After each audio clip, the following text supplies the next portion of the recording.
I'm absolutely shocked because he was always on the move. He was always looking for new deals to do, working on things to do for 2022. Police are investigating a stabbing at Craigmore last night. Emergency services were called to Iringa Court just before 6. A 22-year-old was taken to hospital with a serious but non-life-threatening wound to his abdomen. It's the first day of the school year, but it will be a little different due to the pandemic. In-class learning will begin for reception students in years 1, 7, 8 and 12. Education Minister John Gardner says the remainder of students will be learning from home until February 14. The staged return to school is very important in helping reduce the spread of the COVID Omicron strain in our community. We know that it'll reduce the number of infections during the month of February by at least 20 to 30,000. And the Year 7s are starting high school in SA for the first time as we move into line with the rest of the country. Elective surgery is set to be gradually resume in SA after being suspended for almost a month due to a rise in COVID cases.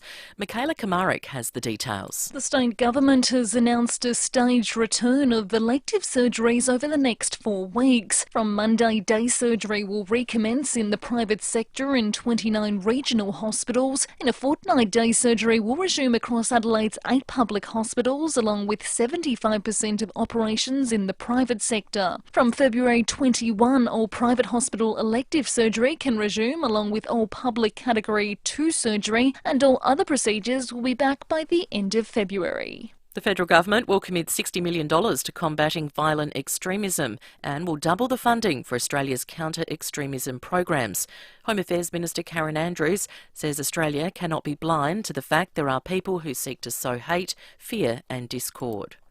For the first time this year, Vladimir Putin has broken his silence on tensions with the West. Nine's Amelia Adams reports the Russian president giving no indication he's ready to back down from a potential conflict with Ukraine. In a media conference in Moscow, Vladimir Putin made it very clear the US and its allies have ignored Russia's security concerns regarding the expansion of NATO. The Russian president said the Kremlin is still reviewing the West's response to its proposals. As the stalemate continues, Western leaders are stepping up their diplomatic efforts to ward off war. British Prime Minister Boris Johnson landing in Ukraine this morning in a show of support, while the US Secretary of State spoke with his Russian counterpart, urging Moscow to withdraw troops from Ukraine's border or face swift and severe consequences. Now to 5AA Sport. Uluru Weekender by private jet direct from Adelaide departs February 25th. Book at ntnow.com.au. And it's good morning to Tom Wren. And a very good morning to you as well, Mel. Let's start with soccer. And unfortunately, the Socceroos' chances of automatic qualification for the World Cup have received a major blow after being held to a 2-2 draw against Oman. The Socceroos led twice but couldn't hold on and are now 3 points behind Japan, who enjoyed a 2-0 win against Saudi Arabia.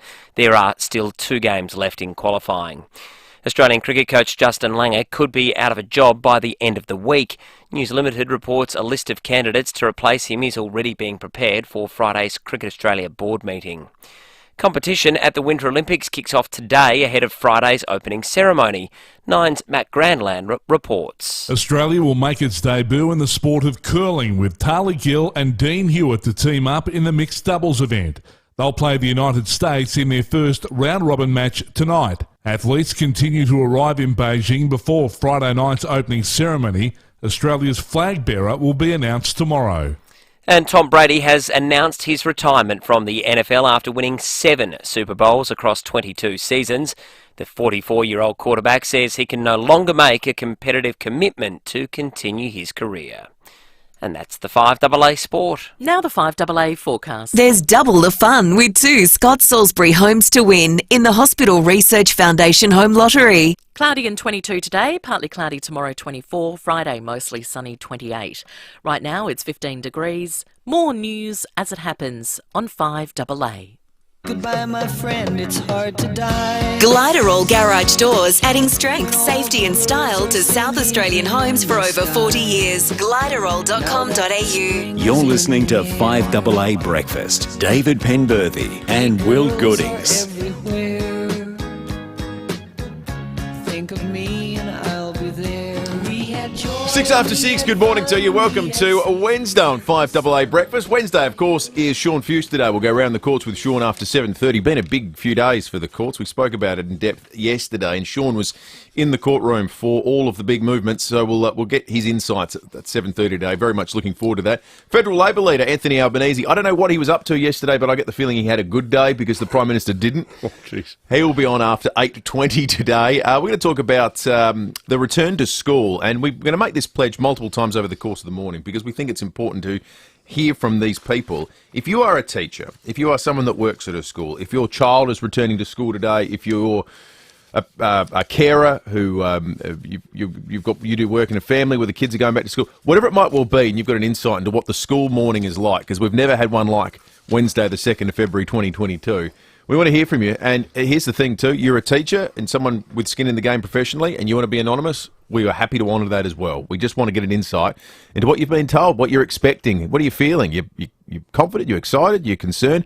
Let us know.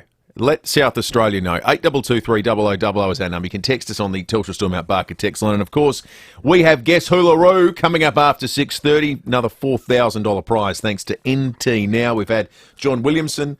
Yesterday we had Barry Robran. Not sure what the category is today, but we'll find out in about 25 minutes' time. David Penberthy, good morning to you. Good morning, Will. Good morning, listeners. Big day for the children of South Australia as they try to come to grips with the vagaries of obtaining an education as we enter year 3 of this BS.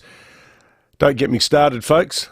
I'm going to spend a large part of today's program trying to keep my mouth shut about certain things involving our staff, some of whom sadly can't be with us as a result of what is known as an abundance of caution. But the other group of people I'm interested in hearing from too, good morning to you, Will, good morning listeners, is I reckon grandparents are going to be absolutely enlisted to the cause. And I know, as you're probably aware, I think I mentioned it once a week, Tuesday night is mum and dad night at our place.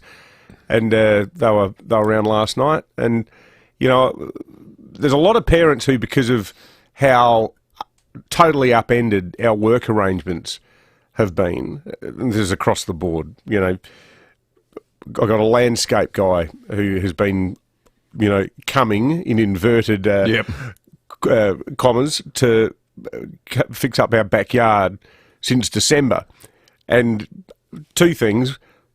Firstly, flat chat, because everyone's doing stuff around the house. Materials? Materials, no, hasn't been an issue, because he's just, some cheap and cheerful timber decking. It's pretty straightforward. But the other thing is, a member of his team got COVID. So, he's been disrupted by that. Then people are disrupted by working from home rules, all of that.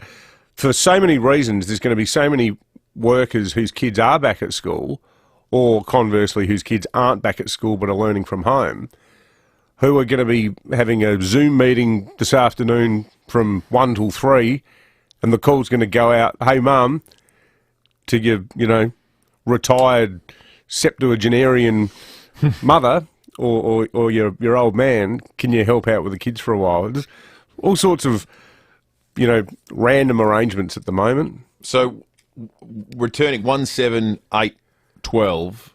What's your scenario at home? So our scenario is Sam is in year 1. So he's going back. So he's going to school, but he's in a year 1-2 composite class. Okay. So what they've done is, because his school, all the grade 1s and 2s are in the same class. I think there's like 3 combined 1/2 classes. So the grade 2s aren't allowed to go. So for the first 2 weeks, allegedly, because it's meant to stop after that, the grade 1s are going to be combined into a bigger class. So he'll make some fast friends for the next fortnight, who will then vanish when the grade 2s arrive in a couple of weeks' time. So Sam's ready to go. He's got his cucumber sushi and his water popper. Cucumber sushi? He's a sushi fiend. Oh, that's... Kids go crazy for sushi. That's la-di-da on... No, it's not la-di-da. Day 1 of school, the sushi. Mate, there's a giant bucket of sushi outside the Woolworths there at Cumberland Park. There's nothing la-di-da about it. You shovel it into the kids, they love it. Oh, sushi's great.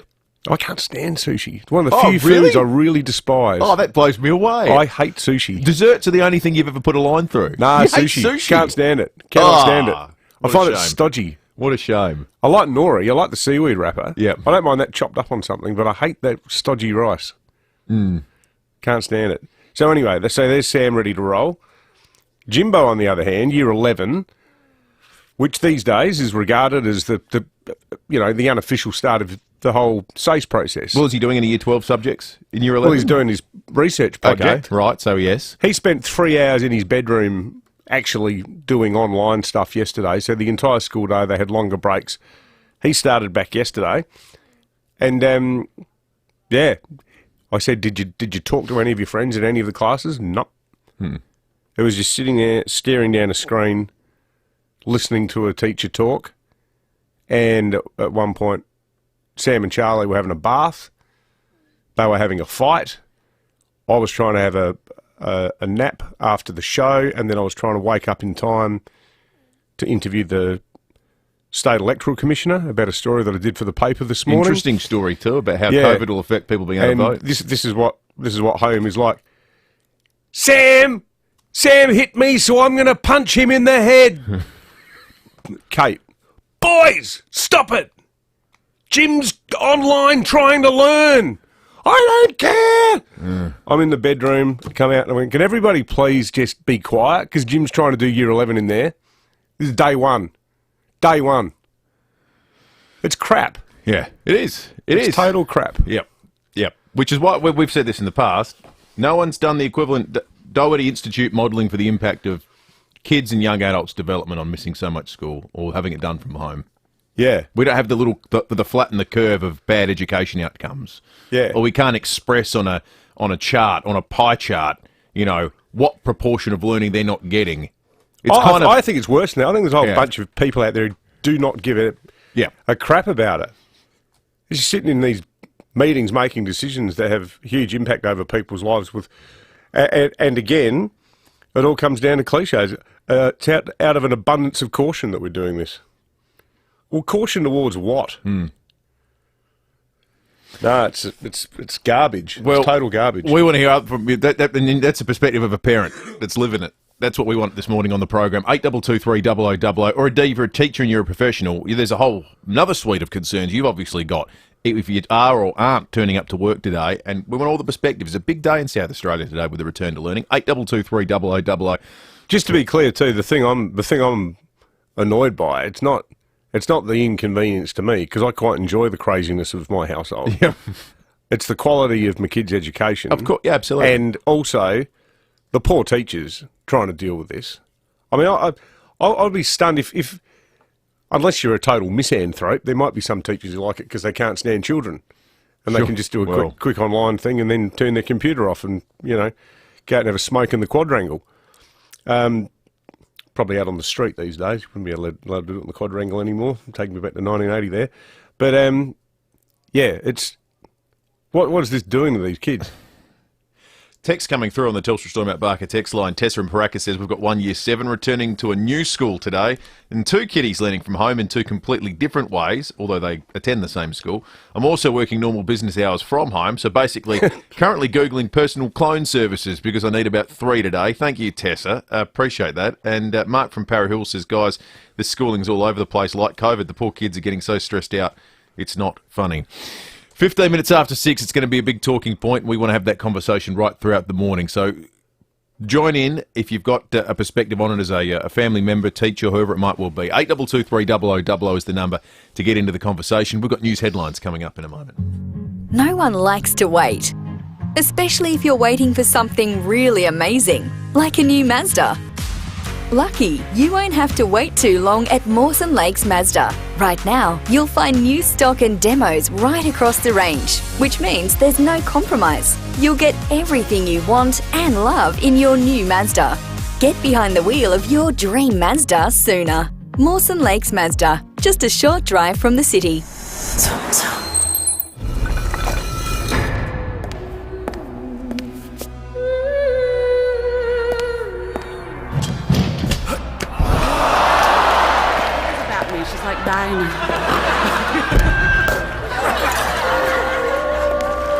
At Explore Australia's biggest arts festival at Adelaide Fringe from the 18th of February to the 20th of March. With over 1,000 shows, act now and get your tickets. Supported by principal partner Bank SA. Search Adelaide Fringe today. Eye health on healthy living. Thanks to Specsavers. We're talking about some of the harmful effects of UV exposure to the eyes. Karen Walsh is an optometrist. What are some of the common eye diseases caused by sun exposure? At the front of the eye, we do see little growths like basal cell carcinomas and squamous cell carcinomas, which have to be removed if they're cancerous. And that can leave you with quite a lot of complications with blinking and with dry eyes, because your lids then often are a bit malformed after that. We see pinguiculas regularly, which are just like little yellow growths either side of your iris, and we see them really, really commonly. They're just aesthetic, really. A lot of people don't like how they look. A lot of Australians over 65 will have some element of cataract, and eventually a lot of people do have to have them surgically removed, and the sun just speeds up that process. And then at the back of the eye, sometimes we pick up choroidal melanomas, melanotic lesion inside the eye. Specsavers, where every eye test includes an OCT advanced 3D eye scan at no extra charge. Hi, it's Jane Riley here. I hope you enjoyed my amazing virtual Victorian road trip as much as I did sharing it with you. Thanks to the travel experts at FIVEaa, we explored Victoria's great southern touring route, including the Great Ocean Road. I hope it's inspired you to get up and go and see what's possible in Victoria. Remember, you can enjoy exclusive FIVEaa member benefits on your next Victorian getaway. Just Google FIVEaa Travel for more info. Keep on moving on. Terry White Chemmart has real deals on fragrances this Valentine's Day, like 70% off Burberry, 40% off Dolce & Gabbana and 35% off Paco Rabanne. Get real deals every day at Terry White Chemmart. Now that's real chemistry. T's and C's apply. Sale ends Feb 15. 9 News is the one that's always been live and local. 9 News, made in Adelaide for Adelaide.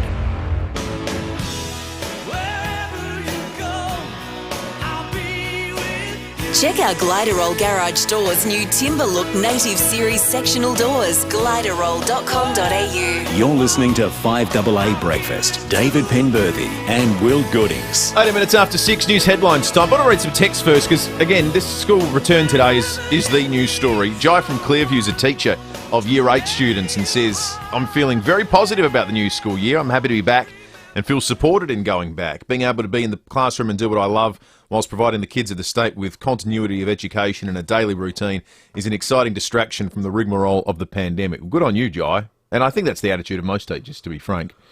Now, Catherine says, my son went back yesterday, Year 8, but I still couldn't get a park anywhere near the school for pickup. What's going on? The school just, in the absence of kids, has just become a car park. They hadn't got rats there or something. Yeah, but is it a testing centre, Catherine? Keep the text coming in, 0480 1395. That's the Telstra Storm Out Barker text line number. 1, 7, 8 and 12, face-to-face learning. If you haven't heard your year level read out there, it means you will be learning online starting today. The staggered start to the school year, we're being told, will only last a fortnight. Hopefully that is the case. No one's learning anything online. Gavin has called in. Morning, Gavin. Hi, how you going, guys? Good, mate. I just wanted to, my 4-year-old is starting kindy tomorrow. He does daycare and he enjoys that, but he's really nervous about going to kindy. And to throw in the fact that they're expecting him to wear a mask, it's just horrific, I think. Like, it really bothers me that he's concerned about going to kindy, and to add the mask, it's just another factor that he just doesn't need to deal with. Why is the mask being thrown into the mix, Gavin? Because I thought that was only for older kids, for older years, or is this something that, like the kindy itself has said, they want to be overly cautious and encourage mask use?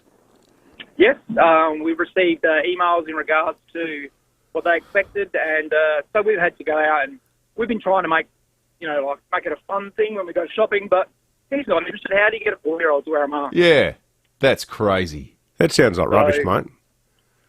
The other thing, when he's so nervous about starting, to throw that in is just horrible. Yeah, your first day of kindy, oh, by the way, there's a pandemic and you got to dress up like this. That's a...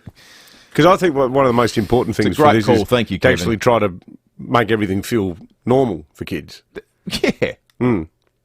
That's a really good call, Gavin. The kindy shouldn't be doing that. No.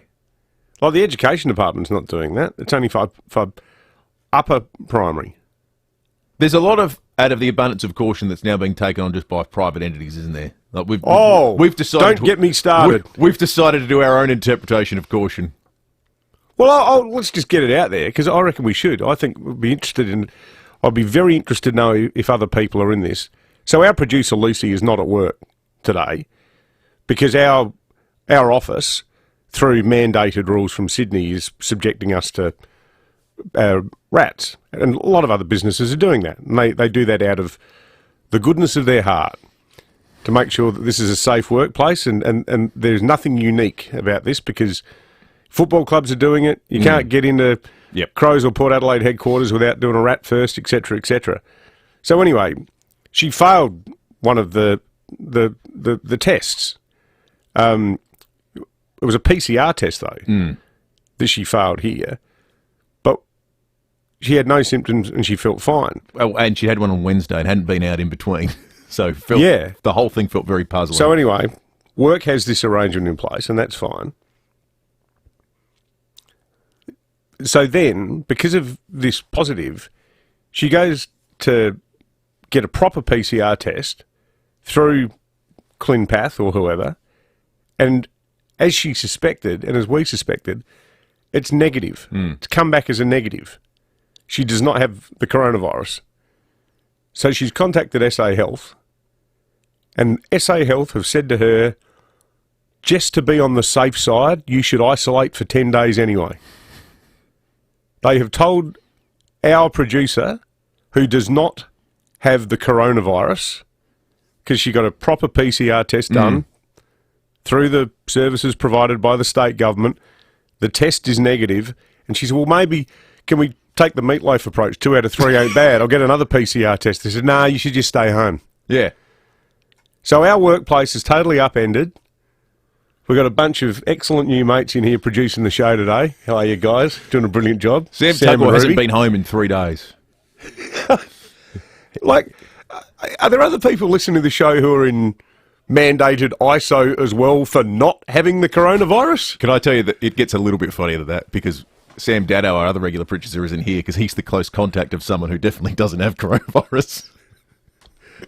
So you can actually be sent away for being a close contact of somebody who doesn't have COVID. Yeah, that's where we're at right now. The other great thing, though, is that our stand-in assistant producer, Ruby, terrifically smart young woman, she's had the coronavirus. Yes. She still tests positive for it. Because she's had it. Yeah. But she's here. It all makes perfect sense. I get it. But it's all being done out of an abundance of caution. Yeah. You can't be too careful. Apparently. 20... You can be too careful. Yeah, you can, but this is living proof. That saying is garbage. 23 minutes after 6. We digress. We're going to talk more at 7 o'clock this morning about... It's a good story. It is, the death of Glenn Wheatley, the Masters That is not a good story, poor bloke. Yeah, the Masters Apprentices bass guitarist, legendary manager of John Farnham, of course. We'll talk about it in depth at 7 o'clock this morning, but that's a massive story for the music industry in Australia. China has temporarily suspended beef imports with the South Australian abattoir, allegedly due to COVID cases. This is like the international version of the pizza box, isn't it? Yeah. Where you can't catch it from a pizza box. I'm not sure you can catch it from meat that gets transported thousands of k's across the ocean. They're going to... Almost made a slightly inappropriate gag there. All right. Just reining in David. Yep. Oh, you need to just... Save that one for after the show. The sealed section. Tay's Abattoir in Narracourt was at the centre of a COVID outbreak last month, where staff who tested positive were asked to return to work if they were asymptomatic. Industry bodies have hit back at China, saying their reason for the suspension is unjustified. I just find, for one, I'm shocked that China are taking unjustified action against Australian companies. Well, the other irony too is, I mean, say what you like about the Narracourt meatworks. It's not like they're processing bats. Yeah, exactly. Or pangolins. Yeah, that's right. I mean, getting a lecture from China about the proper preparation of meat products is audacity writ large.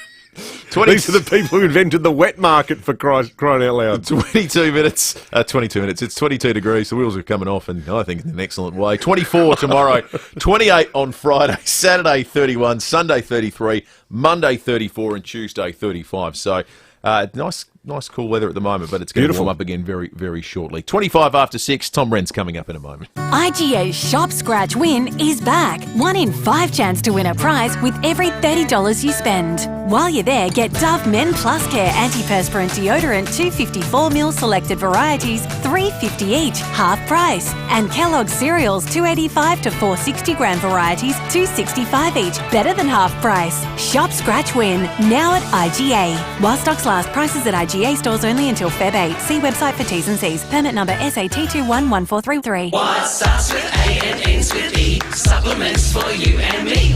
FIVEaa health supplements are now available at leading chemists and health food stores nationwide. Ask for FIVEaa at your favourite pharmacy. There are nights when you enjoy listening to quiet, empty streets. Then there are nights when all you want to hear is a siren in the distance. SA ambulance, what's your emergency? Oh, but please help. My daughter's not breathing. I need an ambulance. I'm organising. The Marshall government cut $11 million of ambulance service funding in its first 2 years, leaving our ambulance service in crisis. South Australians are dying for more ambos. Authorised L. Watkins Ambulance Employees Association of SA, Adelaide. This is the sound of Julian's bargain price vacuum with deep express suction. This is the sound of Julian trying to fix his bargain price vacuum, which infuriates him deeply. Yes, this is the sound of bargain regret. When it comes to the important stuff, like insurance, don't risk it. Go to Amy instead. Who offers great value cover you won't regret? Amy does.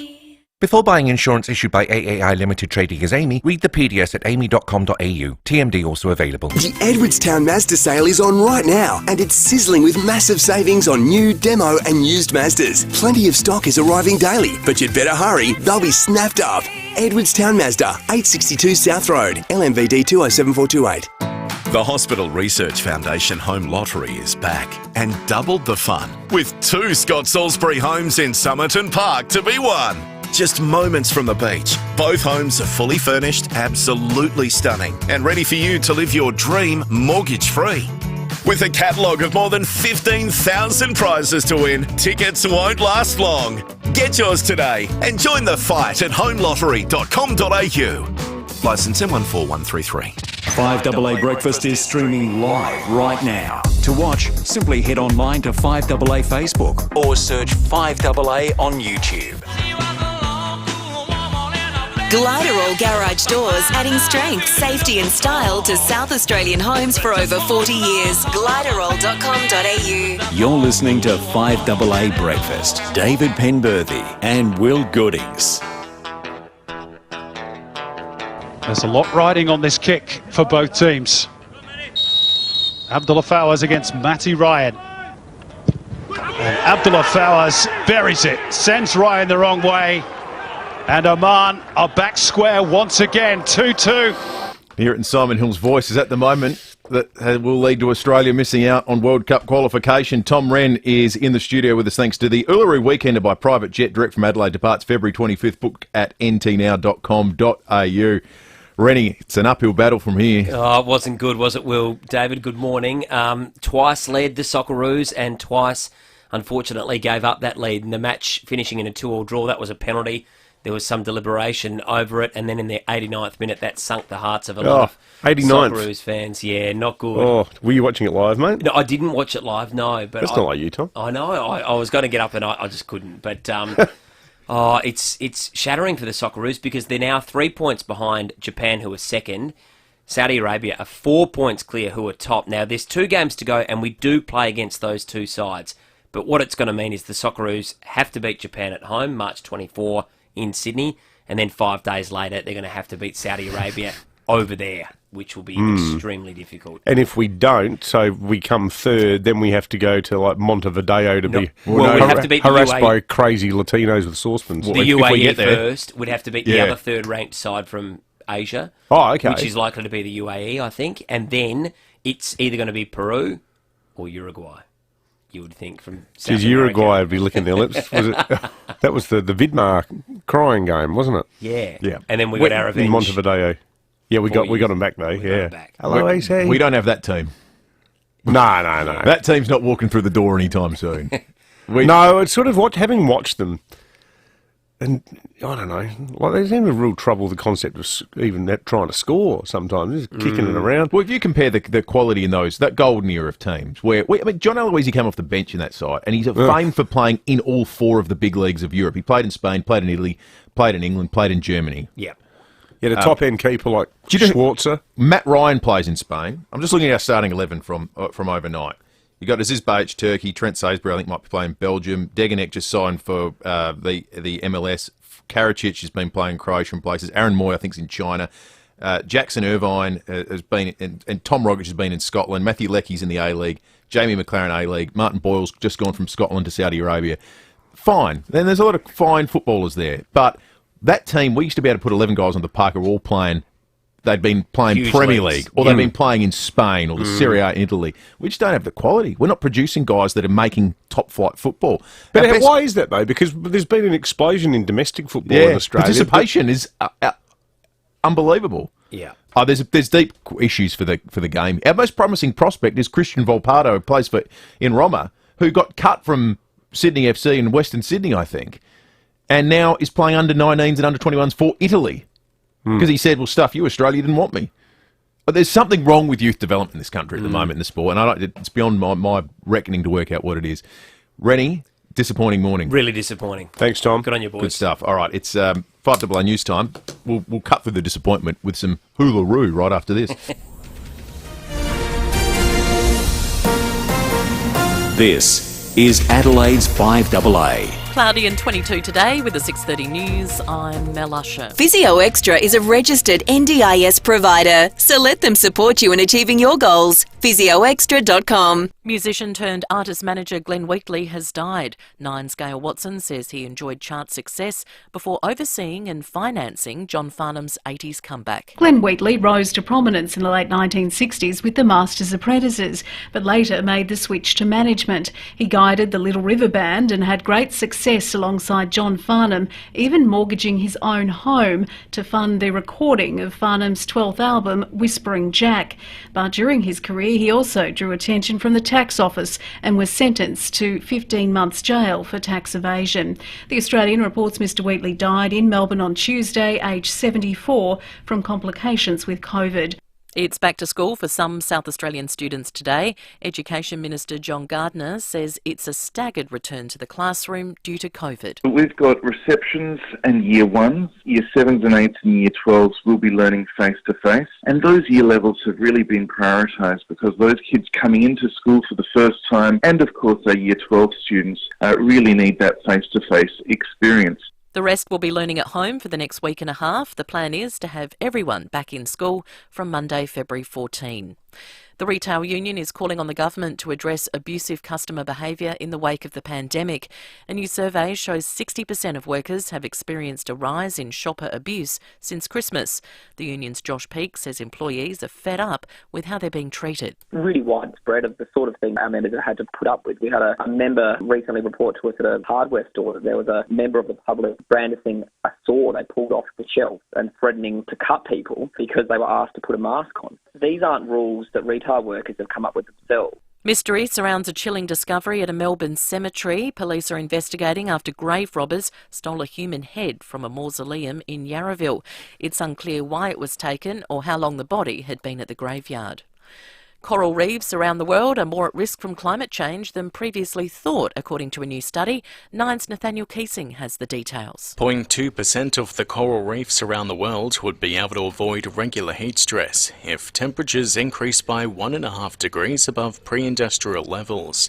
James Cook University researchers found areas which receive upwells of cold deep-sea water would not be protected from warming oceans.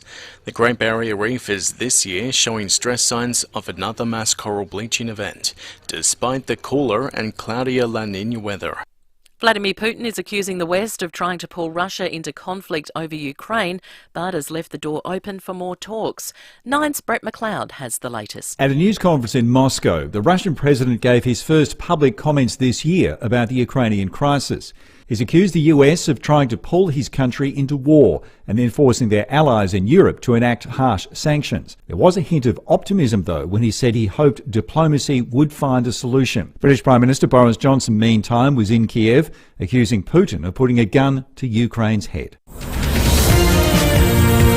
Now turning to 5AA Sport. Uluru Weekender by private jet, direct from Adelaide. Departs February 25th. Book at ntnow.com.au. It's over to Tom Wren. Thank you, Mel. Socceroos coach Graham Arnold is maintaining a positive attitude despite this morning's disappointing 2-2 draw against Oman in their World Cup qualifier.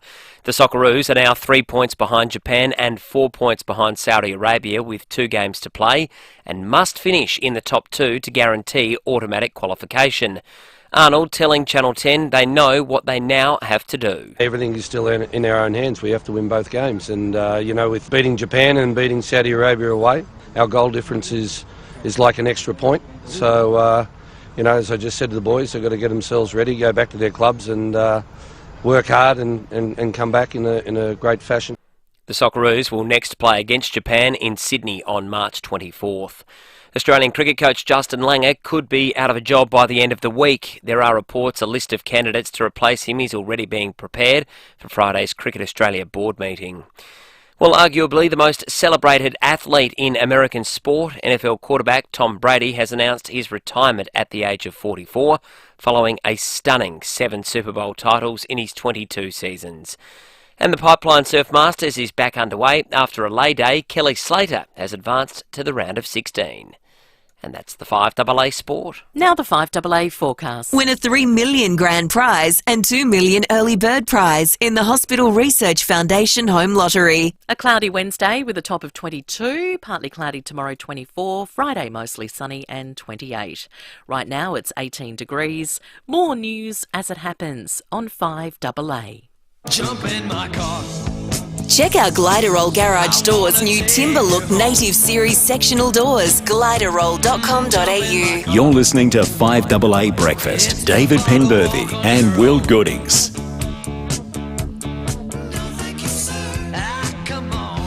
22 minutes to 7, getting some great texts through on the Telstra Storm Mount Barker text line from teachers and parents and others with some concerns or thoughts on the return to school today, the staggered return to school today. It's going to be messy for the next couple of weeks. Good calls coming up in a moment. There's one text that I love. We'll do those very shortly. 8223 0000 is the number too if you'd like to call in and tell your story. It is the big story in town today. The other thing we're doing today that is much, much, much more fun. Yeah, let's have some fun. Is playing Guess Hoolaroo. All thanks to NT Now. Uluru Weekender by private jet, direct from Adelaide, including accommodation and touring. Departs February 25th. Book now at ntnow.com.au or play Guess Hoolaroo like our last 2 winners have for Monday and Tuesday, where the winning guesses were John Williamson and Barry Robran yesterday. It's a simple game. We give a clue every half hour, and every half hour the first caller through, once we've given it, has a chance to guess Hoolaroo. And you get it right, and you're off on the February 25th. This $4,000 trip in a private jet. It's magic. Someone's going to jag Guess One at some point, I reckon, this week. It'll be like getting your Wordle on first go. Yeah. See that? I tapped into the zeitgeist. I didn't even know what any of that meant. You're so, See that? You're hip to the beat, Daddy. Oh, yeah. I've never been accused of that. Okay. You don't do Wordle, do you? No, I don't do Wordle. I think I might have mentioned on air yesterday. I got it in 2 the other day. You did. Plain and then light. I think it was almost breaking at 8, I think. Now, the clue number 1 today, and you can call in on 8223 0055. The first clue is, I am a former Australian politician. A former Australian politician. Okay, get calling 8223 0055. Is it Scott Morrison? Is he there yet? What about yesterday, the poor bloke? I actually felt sorry for him. Yeah. It was about as got your moments go, wasn't it? I got to say, we're going to talk about it later, but some of those questions, I wonder whether it's a bit like televised Facebook press conferences involving the Premier and Nicola Spurrier, where the journos ask what valid journo questions. But you read the Facebook commentary, and 90% of people are going, why don't you bastards just shut up and let them talk and stop, being such know-it-alls and Monday morning quarterbacks. I think some people watching particularly the Peter Van Onselen question yesterday. We'll look at that and go, well, where's the news value in this? Is this just sort of some pile-on act of cruelty towards a bloke who's clearly doing it tough? Yeah. I don't know, is that too sympathetic towards ScoMo? The question about the text with Gladys Berejiklian, is tawdry gossip. But I think everything else that goes to handling of the pandemic is pretty legit. The argument in favour of the text being a news story is the bloke doesn't even have the support of, because it was a cabinet minister that was involved in the text exchange. Senior politicians on his own side think he's not up to snuff. That's the news story, I guess. I reckon the news story out of that question is that, I know this firsthand from having worked there for so long, if the New South Wales division of the Liberal Party was a dog, you'd put it down. Yeah. That is just total basket case. All right, let's have a... Well, it was all politics related, wasn't it? Because our clue this morning for Guess Who LaRue is a former Australian politician. Chris, good morning. Good morning, guys. How are you? Good, thanks, Chris. Tough being first, but crazier things have happened. Who do you think it is? Who do you think it is, Chris? Let's go Don Dunstan. Don Dunstan, former Australian politician. The one bit of information... Actually, Chris... Have another guess, because you might not have heard, but one of the criteria is they're still alive. So think of an ex-politician who's still alive. Julia Gillard. Good one. Bad luck, Unfortunately, mate. it's not Julia Gillard. Sorry, Chris. Good guess to get us going. You're right. That was good clarification. They've all been people that are alive. Yep, they're living people. Australians. Living Aussies. Exactly, was a former Australian politician too. All right, let's keep talking about the schools reopening today. Kieran in Rosalind Park's called. Good morning to you, Kieran. Yeah, good day, guys. How you going? Good, thanks, Kieran. Got a couple of points on this one. Firstly, my mum, she's an SSO. She was back at school on Monday. By lunchtime, 3 teachers had been deemed close contact with COVID, all sent home. So let's see how much that's going to happen over the next couple of weeks. Secondly, my fiancée, she's a teacher. Her school had a couple of anti-vaxxers that decided over the holidays that they were no longer anti-vaxxers, got the first jab, but are yet to get the second jab. So that school's running short-staffed for the next 2 weeks until a couple of teachers come back. Yeah, right. And then I work in the disability space where we have a lot of kids that need complex care. They get NDIS funding based on the fact that they go to school. So when they're at home, they're using up their funding a lot quicker than they would if they're at school. And the NDIS doesn't look at it and go, well, the SA government has got you at home for 2 weeks, so we're going to give you more funding. The NDIS just keeps them at the same level. So you've got a lot of people that are at home needing those supports. And they're not people that... Some people don't need full-time care. Some people might, they need a couple of hours during the day to help them get up and get moving, and they go to school, and then the school provides the support throughout the day. But these people, obviously, if they're not at school, they need to use their funding at a quicker rate, and it doesn't get replenished as people might think it would. That's interesting, mate. That sounds like a classic example of two arms of the bureaucracy not knowing about what the impact of a policy is on people. Well, it's state versus federal government, and one of them doesn't want to fund it, and the other one doesn't want to fund it. Yes. That's a great call. That's a really good call, mate. There's three very unique perspectives on different aspects of it from what clearly, in your case, a very community-minded family. It's outrageous, isn't it? It's absurd. Hey, I love this text. Hey, Will and Dave, I'm a senior leader in a high school and also a parent of 3 primary school children. This has been the most exhausting start to the school year I've experienced. The pressure and extra work involved preparing staff, students and community for the 2 modes of learning, which is set up to a professional standard we're happy with, has been crazy. It's involved working through until 2 a.m. some days. On top of that, trying to juggle 2 children going back to school. One of these children is a vulnerable child with a health condition. 1 child at home, remote learning with 2 parents who are full-time workers. Then in all caps, the fridge is quickly being drained of the wine supply. I'm completely exhausted before we even officially begin the school year. Both my school and our children's primary school have had multiple confirmed COVID cases. What do we do? Why didn't we delay the school year 2 weeks, have everyone back at the same time and take a week off holidays of term 1 and 3 is beyond me. Regards, Stress Teacher, long-time listener. Thanks, Stress Teacher. That's a great text. Well, and an important point to be made there too. You can remain totally anonymous. We get the sensitivities around work, and we will completely honour those. We just want to get as true and clear a picture of how teachers and SSOs and people that are impacted by today's school reopening are feeling about it. Good or bad? 8223 0000. You can text us on the Telstra Storm app Barker too. Getting some terrific contributions to the program early this morning. 0448 08 1395 is the number. Time to check traffic, and we do so thanks to Glenelg BMW, a new and independent home for BMW, open on Brighton Road.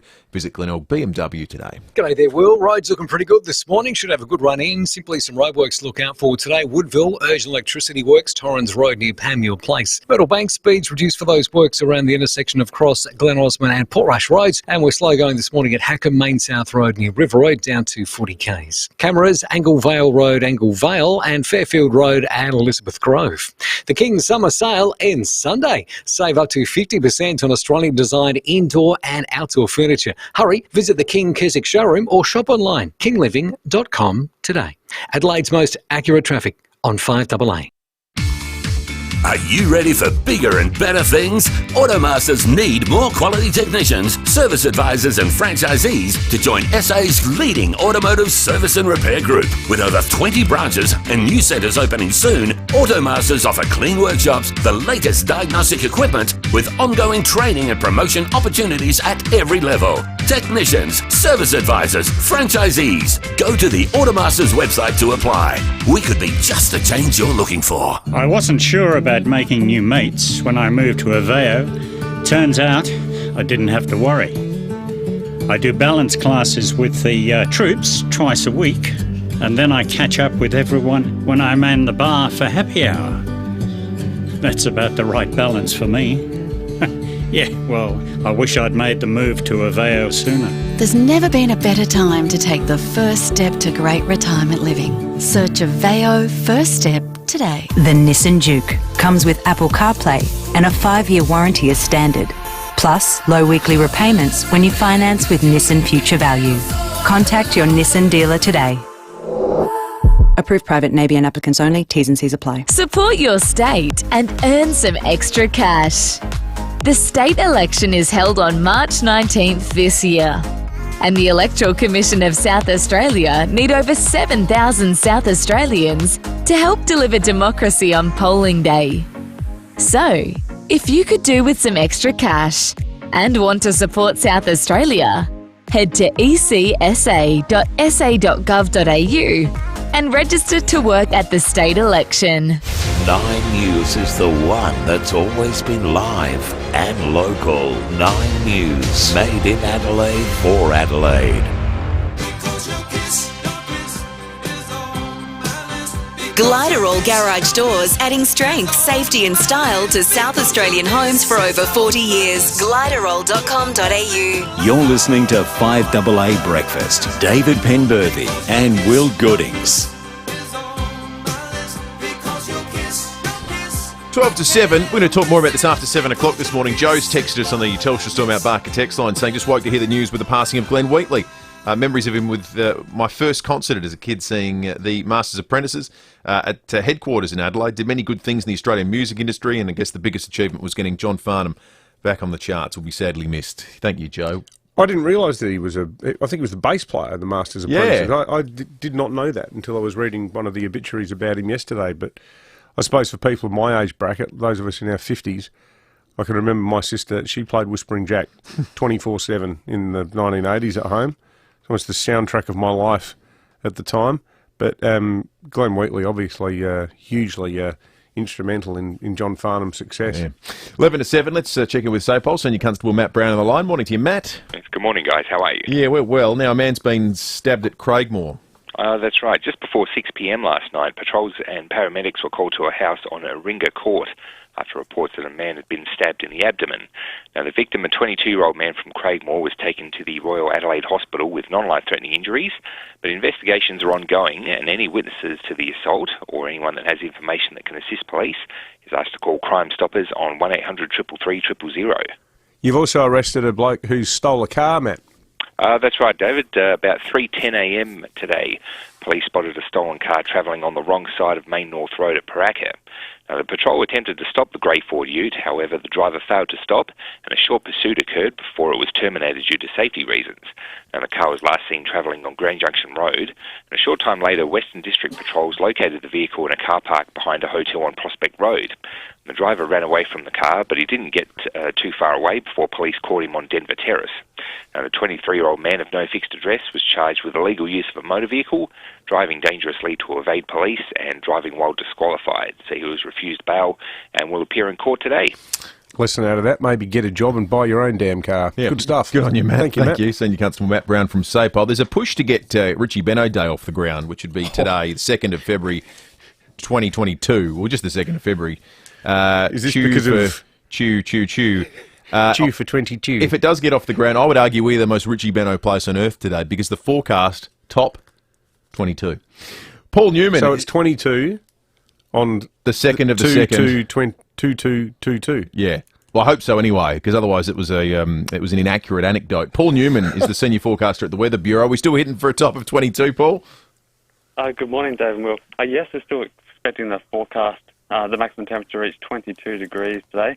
And wouldn't it be nice if that happened at 2:22 p.m. as well? Oh, that would be magnificent. We should get on to one of those Chinese numerologists about this, Paul. This could have some special meaning, like maybe we're all going to be blessed. Maybe the pandemic's going to end. Sorry, I just say random stuff. You don't have to agree or disagree. What's it looking like for the rest of the week, Paul? Yeah, well, today is looking to be the coolest day of the week. Currently sitting on 15.5, and as I mentioned, going for 22 degrees in the city today. We are going for 23 for Elizabeth, also 22 at Glenelg and Noarlunga, and 19 at Mount Barker. Predominantly a cloudy day today. Might see a few sunny breaks during the afternoon, but generally remaining cloudy with some fresh south to southeasterly winds today. Temperatures warming up for Thursday, jumping down to 14 degrees overnight and up to 24 degrees tomorrow on a partly cloudy day. Jumping up to 28 and mostly sunny on Friday, mostly sunny and 31 for Saturday, and 33 for Sunday, 34 on Monday, then 35 on Tuesday. So temperatures steadily climbing after a cooler day today. Good stuff, Paul. Thanks for that, mate. Thank you. Senior forecaster Paul Newman from the Weather Bureau. Not the Paul Newman. Yeah, no, Paul Newman. The hustler. Yep. Yeah. And piercing blue eyes. Your favourite... Great salad dressing, too. Your favourite dressing jars. That is good dressing. He can do anything, Paul Newman. Hey, producer guys, we should find a Chinese numerologist. Okay. 2222. There's got to be something think in it's got to mean something? Well, maybe it's a Lizzie McCaskill. She's into the numerology, as long as it doesn't involve cross lotto numbers. Yeah, that's right. Although there's... What was the Powerball? 38, I think. Or something. Anyway, I don't know. 7 to 7. We're going to take a short break. Chinese numerologist. That's what we need. And get to some more of your calls and texts in just a moment.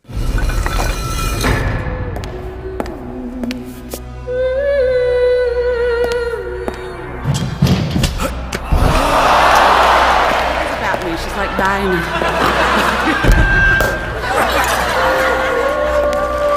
Explore Australia's biggest arts festival at Adelaide Fringe from the 18th of February to the 20th of March. With over 1,000 shows, act now and get your tickets. Supported by principal partner Bank SA. Search Adelaide Fringe today.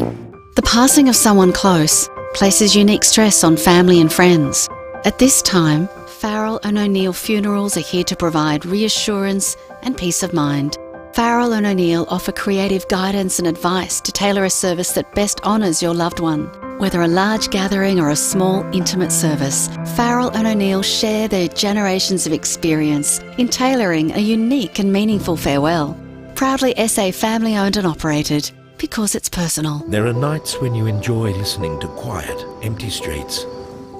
Then there are nights when all you want to hear is a siren in the distance. SA ambulance, what's your emergency? Oh, but please help! My daughter's not breathing. I need an ambulance. I'm organising... The Marshall government cut $11 million of ambulance service funding in its first 2 years, leaving our ambulance service in crisis. South Australians are dying for more ambos. Authorised L. Watkins Ambulance Employees Association of SA, Adelaide. Hey, it's Callum here. Family safety is everything to the team at Edwardstown Mazda, especially on the roads. So if your car, any make or model, is due for a service, take it to Edwardstown Mazda. One service centre for the whole family. It's gotta be. FIVEaa Breakfast is streaming live right now. To watch, simply head online to 5AA Facebook or search 5AA on YouTube. Check out Gliderroll Garage Doors' new Timber Look Native Series sectional doors. Gliderroll.com.au. You're listening to 5AA Breakfast. David Penberthy and Will Goodings.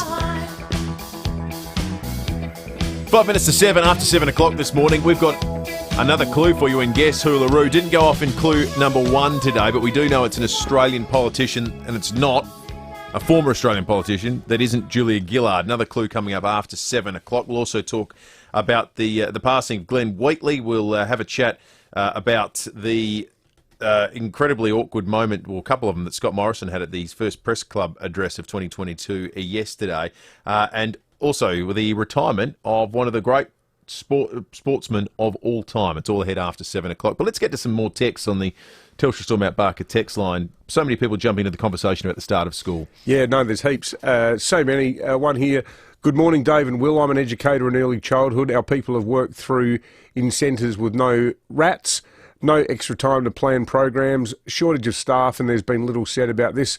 I'd like to give voice to the plight of early learning educators. To me, they're as precious as aged care workers who look after our most vulnerable people at either end of spectrum of life. Thank you. Great text from Andre in Millswood. Morning, Dave and Will. No abundance of caution in the US. My daughter's at college. She tested positive on a rat test on Monday. No requirement for PCR and half-hearted isolation. Then she tested negative on a rat test on the Thursday, and she flew to Las Vegas that night. Good to go. That's what Let It Rip looks like. They're not famed sticklers for the rules in Las Vegas, Nevada, are they? No, and you know, there's a lot. The old saying, what happens in Vegas stays in Vegas. Yeah, including COVID, potentially. Yeah, that's right. And Sue in Christie's Beach, for the numerology enthusiasts, talking about how it's 22 today. She says, we'll do all of this again on the 22nd of February, which will be 22/2/22. And Sue says, I'll be staying up until 10:22 p.m. and 22 seconds, which will be 22/2/22/22 to screenshot it. It's just a hobby of mine. It's bizarre, isn't it? This makes me feel old. I can remember this being a thing. Yeah. On 7/7/77. Right. I can remember everyone at primary school talking about it. We all thought it was the most amazing thing ever. Well, that's more time and appropriate. Was that the year Elvis died? Did Elvis die in 1977? 7th of July, 77, and you would have been up as a kid. I was 8 years old. I mean, there is no 777, unfortunately. That would have made it much better. 82230000 with the number. If you're a school teacher or someone with kids returning to school today, we'd love to hear from you. It's a story we want to tell right throughout the morning, and there's no one better to tell it than those directly affected by it. So call in, whether you want to be anonymous or not. What have you found out? This is weird how the human brain works. Like, how did I even remember that? I had a feeling that all these Elvis and that date happened around the same time. So 7/7/77.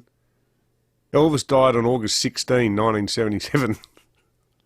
August 16. So about a month apart from that date. I can still remember exactly where I was when I heard that Elvis died. I was on Morpheville Road, and I'd been to the beach with some childhood friends of ours called the Sincocks, and the news came on the radio that Elvis was dead. How old were you then? 8. 8. But you knew enough about Elvis that you knew it was a significant event. Yeah, I reckon everyone knew about Elvis. I don't think there was dancing in your household. No, that was my grandfather. Ah, sorry. He was the Methodist. Okay, that's Dad's right. more of a born again atheist than a Methodist. I think when you get exposed to enough Methodism early in life, it steers you in the direction of jazz and good wine. We're doing some investigative work behind the scenes this morning. Something strange happened at the Port Lincoln pub at a Clive Palmer event yesterday, where it got shut down by police, and Clive took to Twitter to say his free speech was being trodden all over and he's looking at legal options. The story is a little more relatable than that, we think. And it may have to do with, abiding by COVID restrictions. Well, they're all pandemic-denying lunatics. They're probably all running around saying, we're not wearing masks, we're not doing this, we're not doing that. Either that or Clive was doing a number on the all-you-can-eat buffet and they rang the cops because they were worried the pub's going to go out of business. Whatever it is, we're going to find out for you this morning, and we'll have an answer before 9 o'clock because it is a particularly intriguing story. 5AA News is coming up. Remember, another clue for Guess Hoolaroo not too far away. Online, on DAB Digital Radio, and on 1395 AM. Talking Adelaide.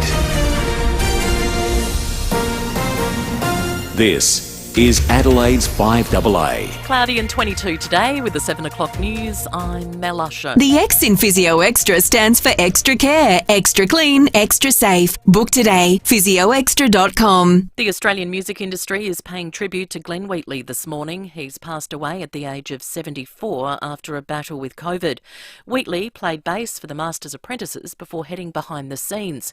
He managed a number of artists over the years, including the Little River Band, but masterminding and bankrolling John Farnham's comeback in the 1980s was his greatest triumph. I'd always promised him we're going to do an album together, and I ended up mortgaging my house, putting everything on the line because no one else was going to pay for it. But I knew that we had something, and particularly by the time that we found You're the Voice, which was the last song we found for this album. But the moment it arrived in the office, it had John Farnham written all over this.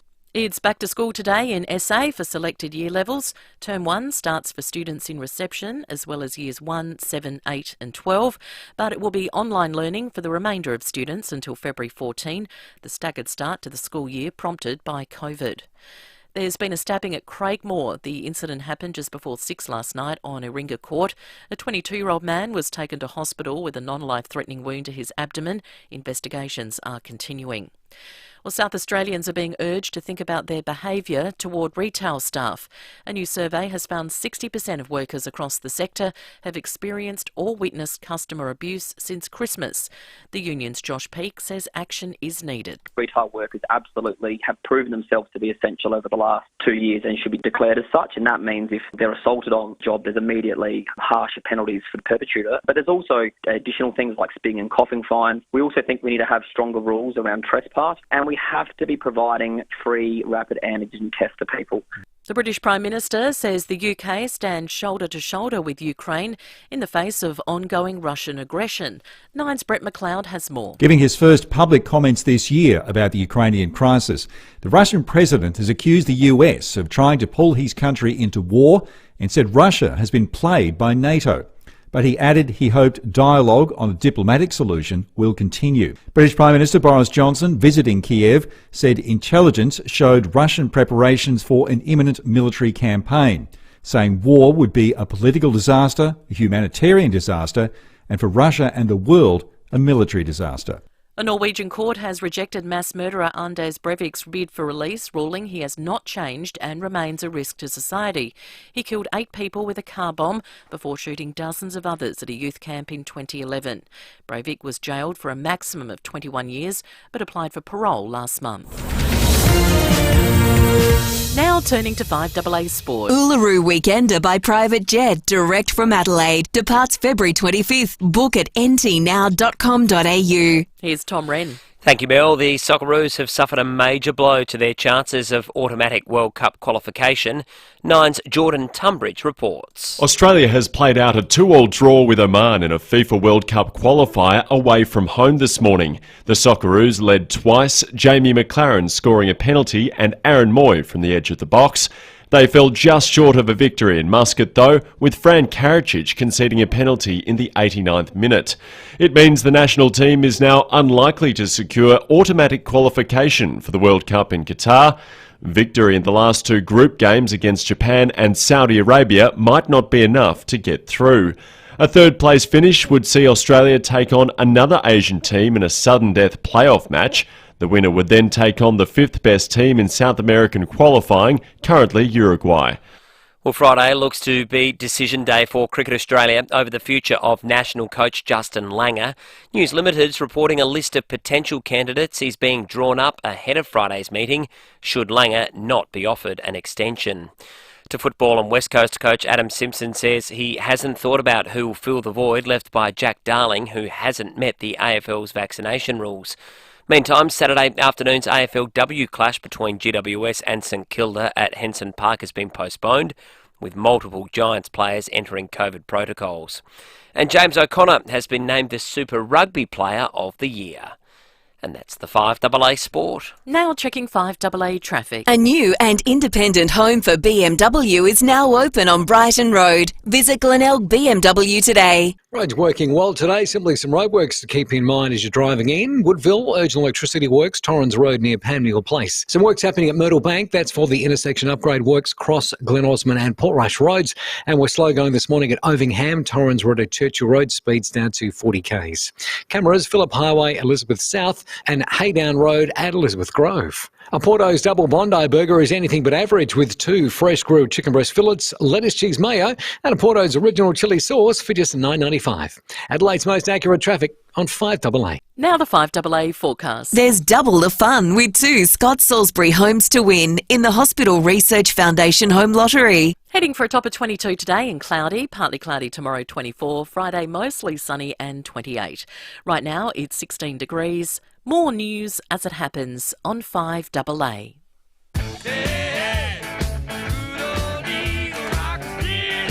Gliderol Garage Doors, adding strength, safety and style to South Australian homes for over 40 years. Gliderol.com.au. You're listening to 5AA Breakfast. David Penberthy and Will Goodings.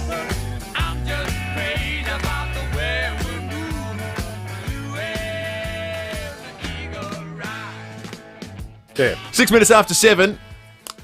Guess Uluru coming up in just a moment. Another clue coming up for you. We had a guess yesterday about this time for Peter Malinauskas, but it was a footballer we were after. Today we're after a politician. So don't ring up and guess Ron Barassi. But don't... And also don't ring up and guess Peter Malinauskas, because there are. Former Australian politician. You could tick both boxes. There'd be former politicians who were also AFL stars. AFL stars? Yeah. What about who was the Carlton player who was the sports minister in the Victorian Labor government? It was Justin Madden. Justin Madden. There were rugby league players who almost became politicians. Our man Mal Meninga. No, I'm stuffed. I'm buggered. Gave it a red hot go though, didn't he? The best 18-second political career ever. Guess Uluru coming up very, very shortly. Also this morning, of course, we are after teachers and parents and others who are trying to grapple with the return to school. Maybe if you're in years 1, 7, 8 or 12 today, or return to learning of some description by looking at a computer screen. We want to get your thoughts on this Wednesday the 2nd of February. Very strange start to the school year. And the best people to talk about it are those directly affected. 8223 0000 is the number. Let's get to some of the stories of the morning, including and starting with a very sad one. It's because I miss you. Oh, how long it seems to be. As you've heard in 5AA News with Mel Arsho, music icon Glenn Wheatley has died aged 74.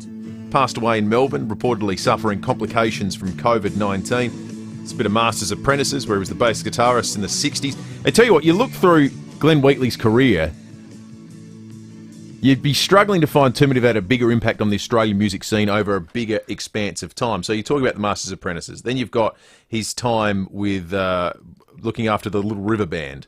Then, of course, the bit that I think every Australian either grows up just innately knowing, or certainly gets told when they're a toddler, the story of Glenn Wheatley mortgaging his home for Whispering Jack to get recorded. Yeah. So John Farnham's career got launched. He was skint. That's right. But then in recent years he discovered Delta Goodrem, for example. Like, it's a big. We're talking from the 60s to the 2010s. He's one of those guys who just had this innate ear for talent. He could just go, that person's going to be a superstar. Yeah. Very unique skill, isn't it? But talk about like front row seat for Australia's modern musical history. Like the Little River Band, that song Reminiscing, whenever you hear that song you think, geez, this is a perfectly constructed piece of music.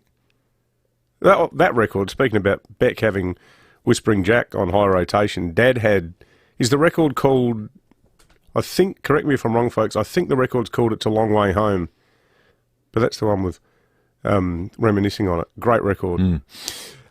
Difficult day for the Prime Minister yesterday. He had his first National Press Club address for the year. He admitted in the speech that he made that he hasn't always got everything right. He said he was prepared to take some of the blame levelled at him during the last 3 years in the job. It's a change of tack. Feels a little news poll inspired. But the tone has changed. I reckon we learnt something too about what the election pitch was going to be. The Prime Minister saying he believes it was possible that the unemployment rate in Australia has a 3 in front of it this year and wants to achieve it in the second half of the year. I think jobs is going to be very much the pitch to the Australian people from the Prime Minister. But things got really interesting when the questions started coming in. This was awkward. Well, I don't know who you're referring to or the basis of what you've put to me, but I obviously don't agree with it, and I don't think that's my record. That's the Prime Minister's response to a question about a private text between Gladys Berejiklian and an unnamed Liberal cabinet minister, in which he was described as psychotic. And a horrible person. A horrible person. I don't know how he was meant to answer it. No. In fact, it's probably about as well as you can do. This one was also a little tricky. This is as old as time, this question to ask politicians. Now, I'm not going to pretend to you. The Prime Minister was asked about the price of things like a tank of petrol. How much do they cost? How much does a rapid antigen test cost? Loaf of bread. How much does a loaf of bread cost? Carton of milk. Now, I'm not going to pretend to you that I go out each day and I buy a loaf of bread and I buy a litre of milk. I'm not going to pretend to you that I do that. And I'll leave those sort of things to you, mate. And you can run it. But the point is, I do my job every day to ensure that those things are as affordable as they possibly can be for Australians every single day. See, I reckon that's a reasonable answer, and I think it's kind of juvenile to assume that as the Prime Minister of Australia, your chief job is to do the shopping every day. You know, like, the guy has got a bit on his plate. He doesn't drive his own car, does he? I mean, he's not filling up. Yeah. I mean, you know, I'm not arguing that they should all sit there being fanned with palm leaves by slaves and being hand-fed peeled grapes. But there's got to be a bit more maturity to our political discourse than that, doesn't there? Like, the guy, whether he's doing a good job or not, it is really his job to run things like national cabinet and to look at national security and to oversee the economic parameters governing the country and worry about the budgetary strategy and how we're going to pay off all the money that we've peed up against the wall over the last 2 years. Not to memorise 2 litres, skimmer, Farmers Union. Well, there's 2 paths you can go down in answering that question. One is by former Prime Minister John Howard, who, as legend has it, carried around with him at all times a little list of some of the basic things he could always refer to in speeches, in questions, not necessarily in response to a direct question like that, but just some cost of living basic stuff he could point to and say, when you're paying $2.99 for a loaf of bread, or whatever he might well say. Howard was a political genius because Howard was unashamedly rooted in suburbia, and his dad ran a service station, and Howard would get up every morning and he would read all of the papers, and he'd also get briefed on interstate stories as well. He was a Sydney bloke, and he lived his life reading the Daily Telegraph. So he knew rugby league stories, he knew about urban planning stories, he knew that there was a traffic problem on Parramatta Road that the local council had stuffed up. And when I was there for the Tizer, once every 3 months, the PM's office would ring and they'd say, Mr. Howard would like to see you if you have 10 minutes because he wants to say something about the scheduling of the Australia Day test, for example. That's one call I got. There was another call I got about his office became aware that in 1996 there was a proposed poster for the Adelaide Festival that featured an Orthodox icon of the Virgin Mary playing the piano accordion, and a lot of Christians were upset about the poster. And Mr. Howard's office rang and they said, the Prime Minister has 5 minutes, he'd like to talk to you about this. And I remember his quotes almost verbatim. He said, I am troubled by the fact that some people believe that it's okay to sneer at those of a Christian faith. And the ties around it and the headline was PM's heart attack. He had this innate ability to relate to stuff that exercised the minds of people in suburbia. And I sort of think you've either got it or you haven't. Yeah, and you Howard can't had it fake in it. spades. Well, to that point, and as I say, you can go to one of 2 ways in answering the question. The John Howard path, as you've articulated, or you can just admit it's not for you. You can't lean into it. You can't pretend you're a person of the people. You Well, can do the what worst Boris example Johnson is- did back in 2013 when he was the Lord Mayor and asked something very similar. Value bread. Yes. Well, it depends, you know. No, come on. Know it again. 50p, 49p. Have you been genning up on your value bread? That's what Dave couldn't answer this is morning. that The right? PM couldn't say. Oh, right. Well, anyway, I'm not. You mustn't. I mean, Do you buy value bread? I can tell you the price of a bottle of champagne.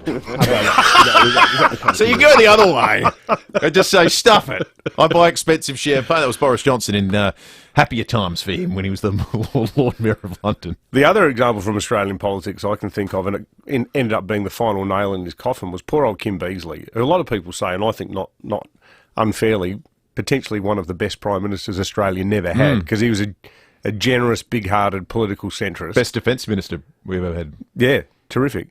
But remember when tragically Belinda Emmett lost her life? And Kim Beazley held a snap press conference and said, I just want to say that everyone's thoughts in Australia today are with Karl Rove.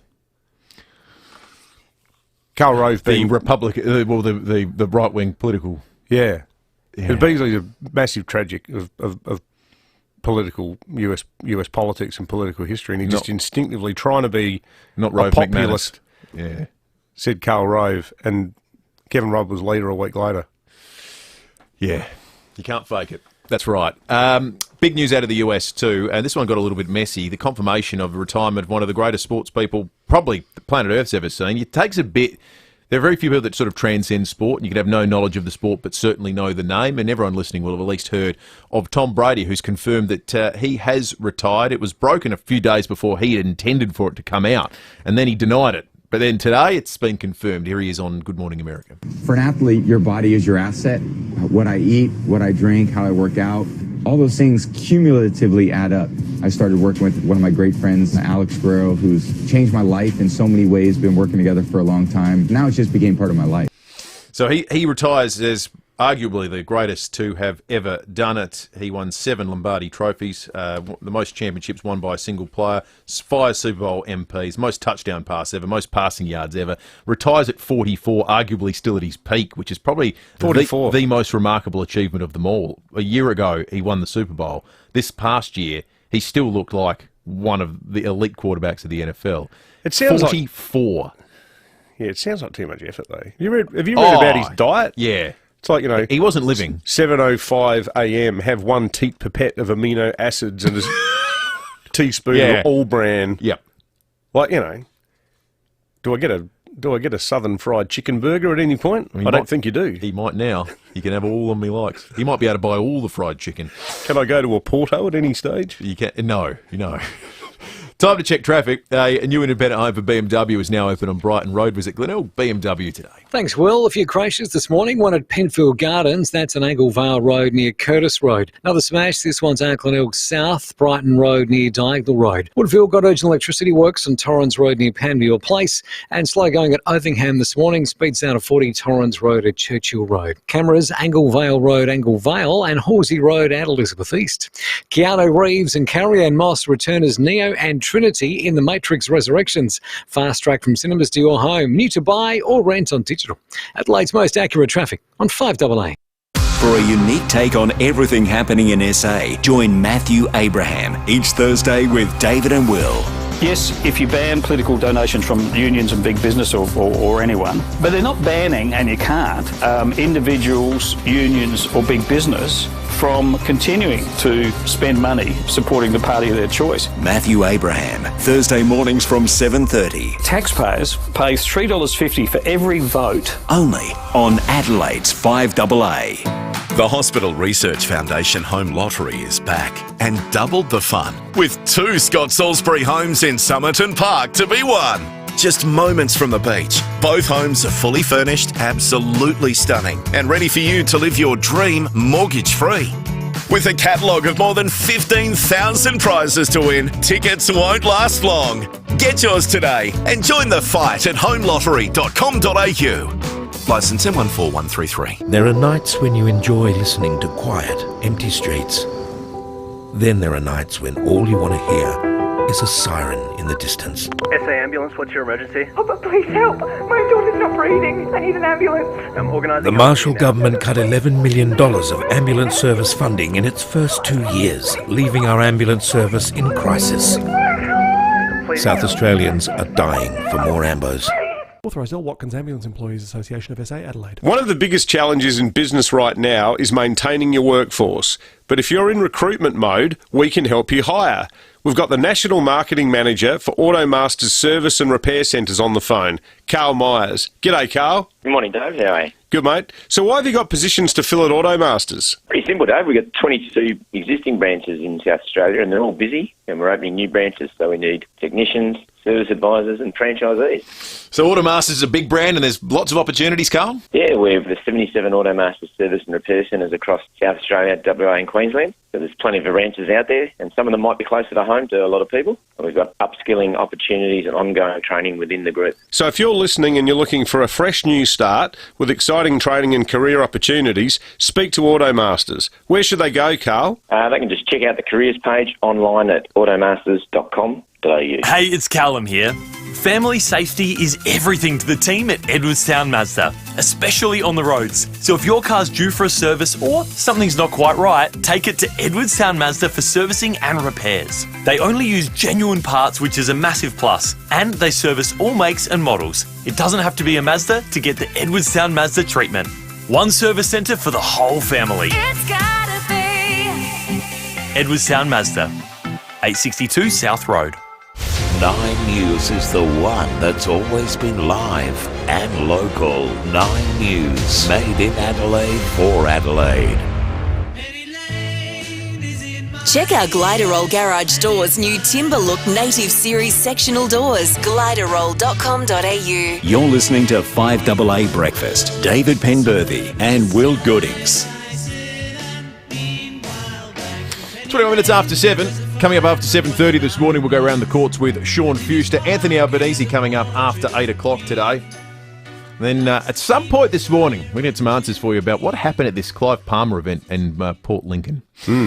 One of the things that teachers returning to school today have asked for and pointed to things happening in other states as would give them a degree of comfort in returning to the classroom is the idea of air purification, that you can return to school. And like we've seen, I went to dinner last Saturday night at a restaurant that otherwise would be completely closed up, but they have every window open now. There's a degree of comfort people get with the idea of airflow in these times of the pandemic.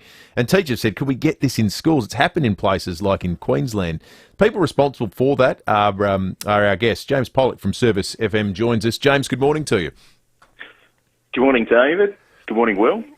So, James, tell us about these air purifiers and how they work. And I understand you've partnered up with Drake's here in South Australia to install the system. What are they hoping to achieve through that?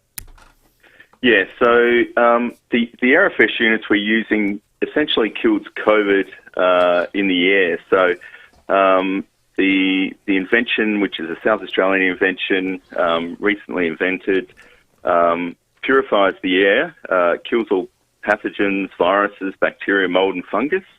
And we're partnering with Drake's to create a clean environment for their stores. So when you walk into the Drake's at Newton, we have our units installed and the air in there is actually charged. So as you walk through, it'll be killing pathogens and viruses, bacteria and mold as you walk through the store. Is this similar to the process of when you're on a plane, James?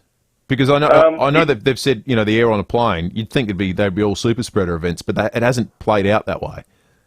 Yeah, it's similar to that, but it is a next level technology. It's quite unique around the world.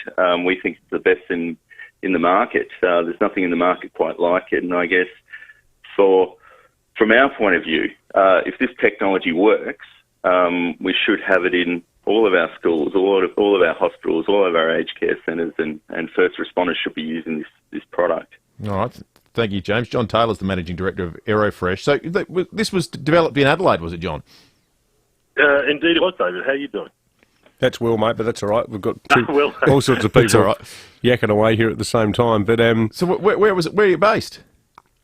In Adelaide. Yeah, we've been working on this thing for a number of years. Sell it internationally. We built a national business in post-harvest storages and cool rooms, because cool rooms are just fairly contaminated places. Probably the difference is, because we've been in cool rooms, we can't use filters. And filters or filter technologies in air purifiers, use the word loosely, they don't destroy anything. It's a capture and store and throw it away. And in the case of viruses, which are some of the smallest components in airflow, they don't catch them anyway. So if you're trying to use a filter-based system for catching or catching viruses, you're pretty much wasting your time. And John, how hard are these things to install? Like, do you have to knock out half a classroom wall? I mean, how hard's this to do? They're a plug and play, so they stand in a room. You plug them into a 240-volt outlet. Another difference with our units is you only have to service them every 2 years. They've got no filters, and they've got a 7-year construct warranty, because we don't use any plastics. They're fully recyclable. We sell them all around the world. I mean, we've got built up a big business overseas. We deal with some large companies in the EU and the UK and New Zealand, the USA, Malaysia. So, we've been around for a little while. We've well tested them and proven them in Adelaide and overseas, Flinders Uni, Adelaide Uni. Can I ask though, John, because I think the thing is, I mean, it sounds like they work like a treat. It sounds like a brilliant invention, a brilliant product, but to get one for a school, what sort of money would you be looking at? Well, they're no more expensive than any normal standard air purifier, but they vary in different types depending on the scenario they're in. But the big saving and the benefit to it is, and I'll give you an example. Flinders Uni, we did some testing.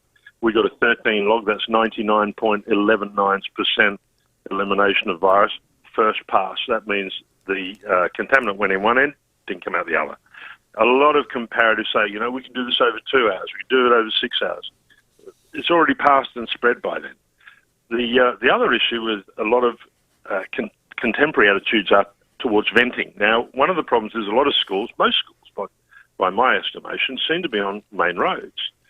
So the problem that arises there, vehicle exhaust, etc., you've got high ozone levels, high car exhaust levels, there's fungus and molds, etc., in the outside air. So especially in many big cities, venting, you're not bringing good stuff in either. And one of the problems with elevated childhood asthma is the irritation because of vented air coming in that's not clean. Yeah. Well, thank you, John. Interesting. Adelaide-based technology. Well, it feels like, this is eerily reminiscent of a conversation we had about 2 years ago when we started making face masks here in Adelaide. Do you remember that? I think the key question, though, we didn't really get to the bottom of it, is how much do they cost? Yeah, actually, James Pollock, are you there? How much do these things cost? The government would just jump at it with both hands, surely. Just quickly to make a point, David and Will, Service FM, we've been at the forefront nationally of cleaning up COVID sites. We've probably done 500. Yeah, no, we get it. What do they cost? Yeah, we get that they're all good. We get that they're good. So what do they cost? We've got a range of units. So we've got units that go into ambulances that around probably around the $3,000 mark. 3,000. 3,000. Yeah. Okay. So we need to multiply out every single classroom. Yeah. $3,000. Just in case the Treasurer is listening. Yeah, that's right. They might help him out. He can do the calculations. Maybe some of the money from the gasworks can be redirected. Well, that's right. Redirected towards schools. That'd be Victorian good. property developers arriving here to shower us with riches. Maybe we can spend some of that money on air purification. Exactly right. Thanks to James Pollock from Service FM and John Taylor from the Aerofresh here in Adelaide. 28 after 7 last night on the sports show.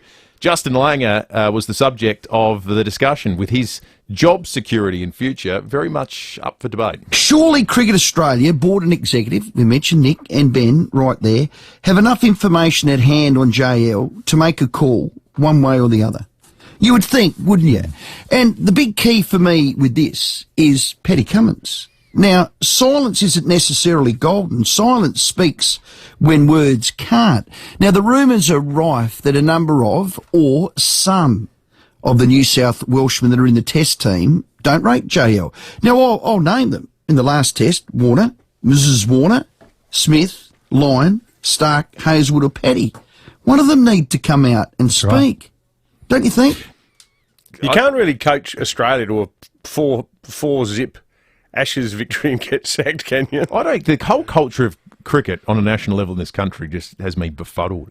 Oh, look, I also think if Dave Warner's complaining about anything, he should keep doing it. Don't you reckon? It used to be marked by toughness and resilience. And this new era of, the cuddly, friendly cricketer, it feels like just a facade. It's kind of the whingy, soft cricketer. Oh, for sure. And I reckon that there's a bit of millennial sort of ponciness to your point. Because I know blokes who cover sport in Sydney, and they reckon the story in a nutshell is, some of the players don't like the fact that he's a hard bastard. And I reckon good on him for being one. Yeah, they went from being an embarrassment. The Australian cricket team was an embarrassment a couple of years ago. We just won the Ashes 4-0. Yep. I reckon it's a pretty good marker of success on his part. 100%. 7:30, 5AA News on the way. We'll be back in a moment. You know us for our bright blue vans. Metropolitan Plumbing, Electrical and Air Conditioning. We are the proud winners of the Product Review Award for Plumbing in Australia for 2020 and 21. Did you know we offer $0 deposit interest-free payment plans, have no extra charge for after hours and can also often be at your door within the hour? Metropolitan Plumbing, Electrical and Air Conditioning.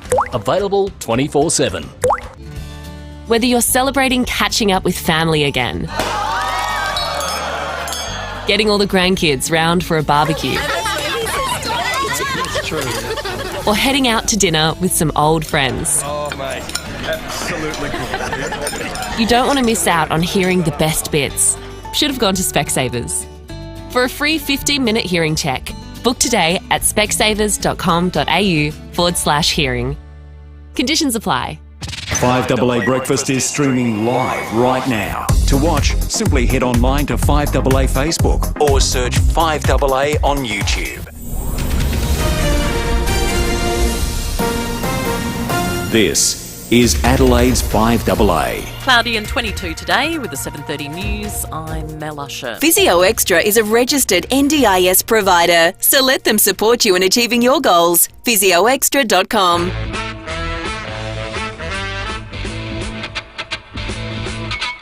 Glenn Wheatley, bass player with the Masters Apprentices turned manager, has died in Melbourne at the age of 74. He succumbed to COVID after several weeks in ICU. He masterminded John Farnham's comeback in the 1980s and also looked after the Little River Band and Delta Goodrum. Friend and journalist Paul Cashmere says Wheatley was still very active in the music business. Most recently, I think last time I talked to him was only just before Christmas. I'm absolutely shocked because he was always on the move. He was always looking for new deals to do, working on things to do for 2022. It's the first day of the school year, but it's a little different due to the pandemic. In-class learning will begin for reception students in years 1, 7, 8 and 12. Education Minister John Gardner says the remainder of students will be learning from home until February 14. The staged return to school is very important in helping reduce the spread of the COVID Omicron strain in our community. We know that it'll reduce the number of infections during the month of February by at least 20 to 30,000. And Year 7s are starting high school in SA for the first time as we move into line with the rest of the country. A man will front court today after police spotted a stolen car travelling on the wrong side of Main North Road at Paraka in the early hours of this morning. Senior Constable Matt Brown says there was a short pursuit before it was terminated due to safety reasons. A short time later, Western District Patrols located the vehicle in a car park behind a hotel on Prospect Road. The driver ran away from the car, but he didn't get too far away before police caught him on Denver Terrace.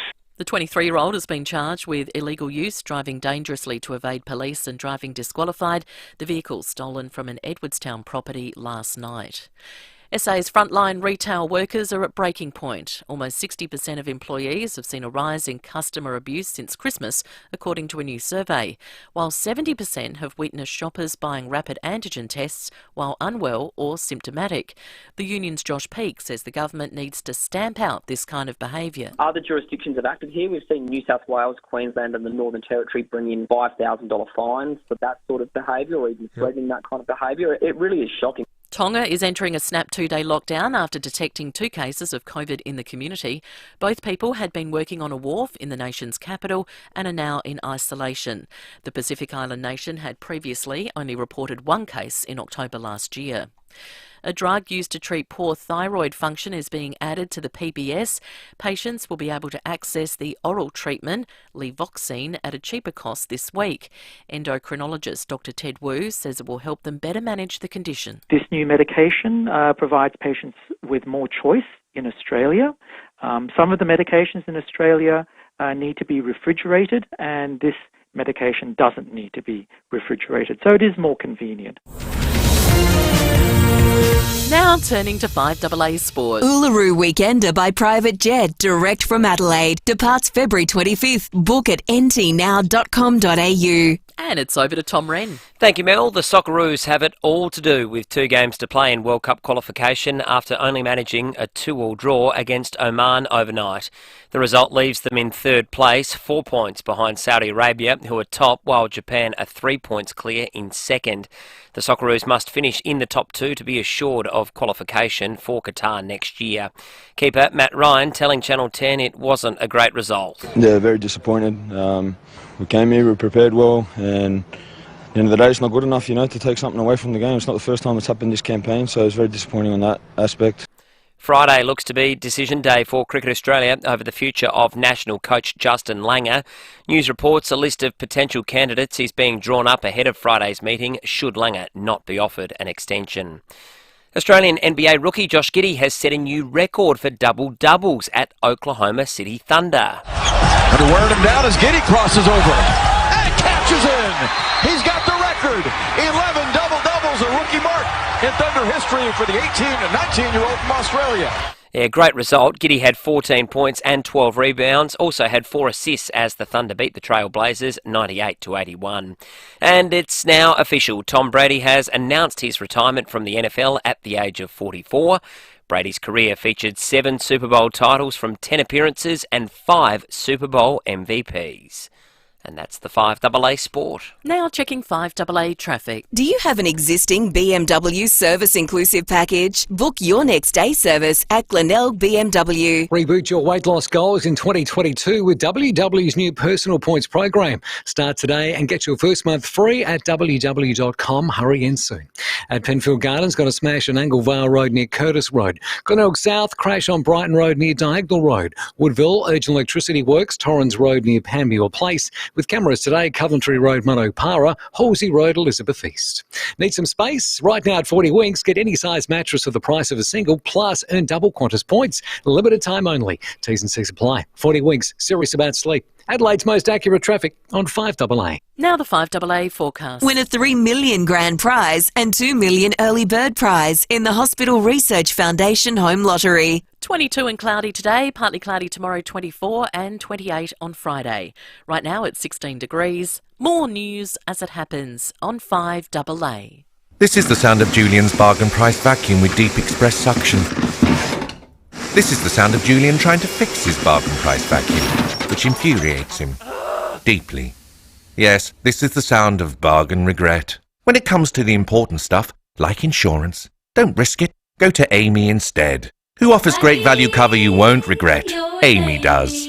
Before buying insurance issued by FIVEaa Limited trading as Amy, read the PDS at amy.com.au. TMD also available. Right now, SA Ambulance Service has never been busier. 000 ambulance emergency. So I was fishing on a boat and the hook is stuck in my nose. But every day, 000 receives more and more trivial calls. My husband fell down and he's broken his big toe. Stopping them from getting to the real emergencies. I've got a really bad jaw pain from brushing my teeth too hard. For non-emergencies, visit the Health Direct website and save 000 for when it matters.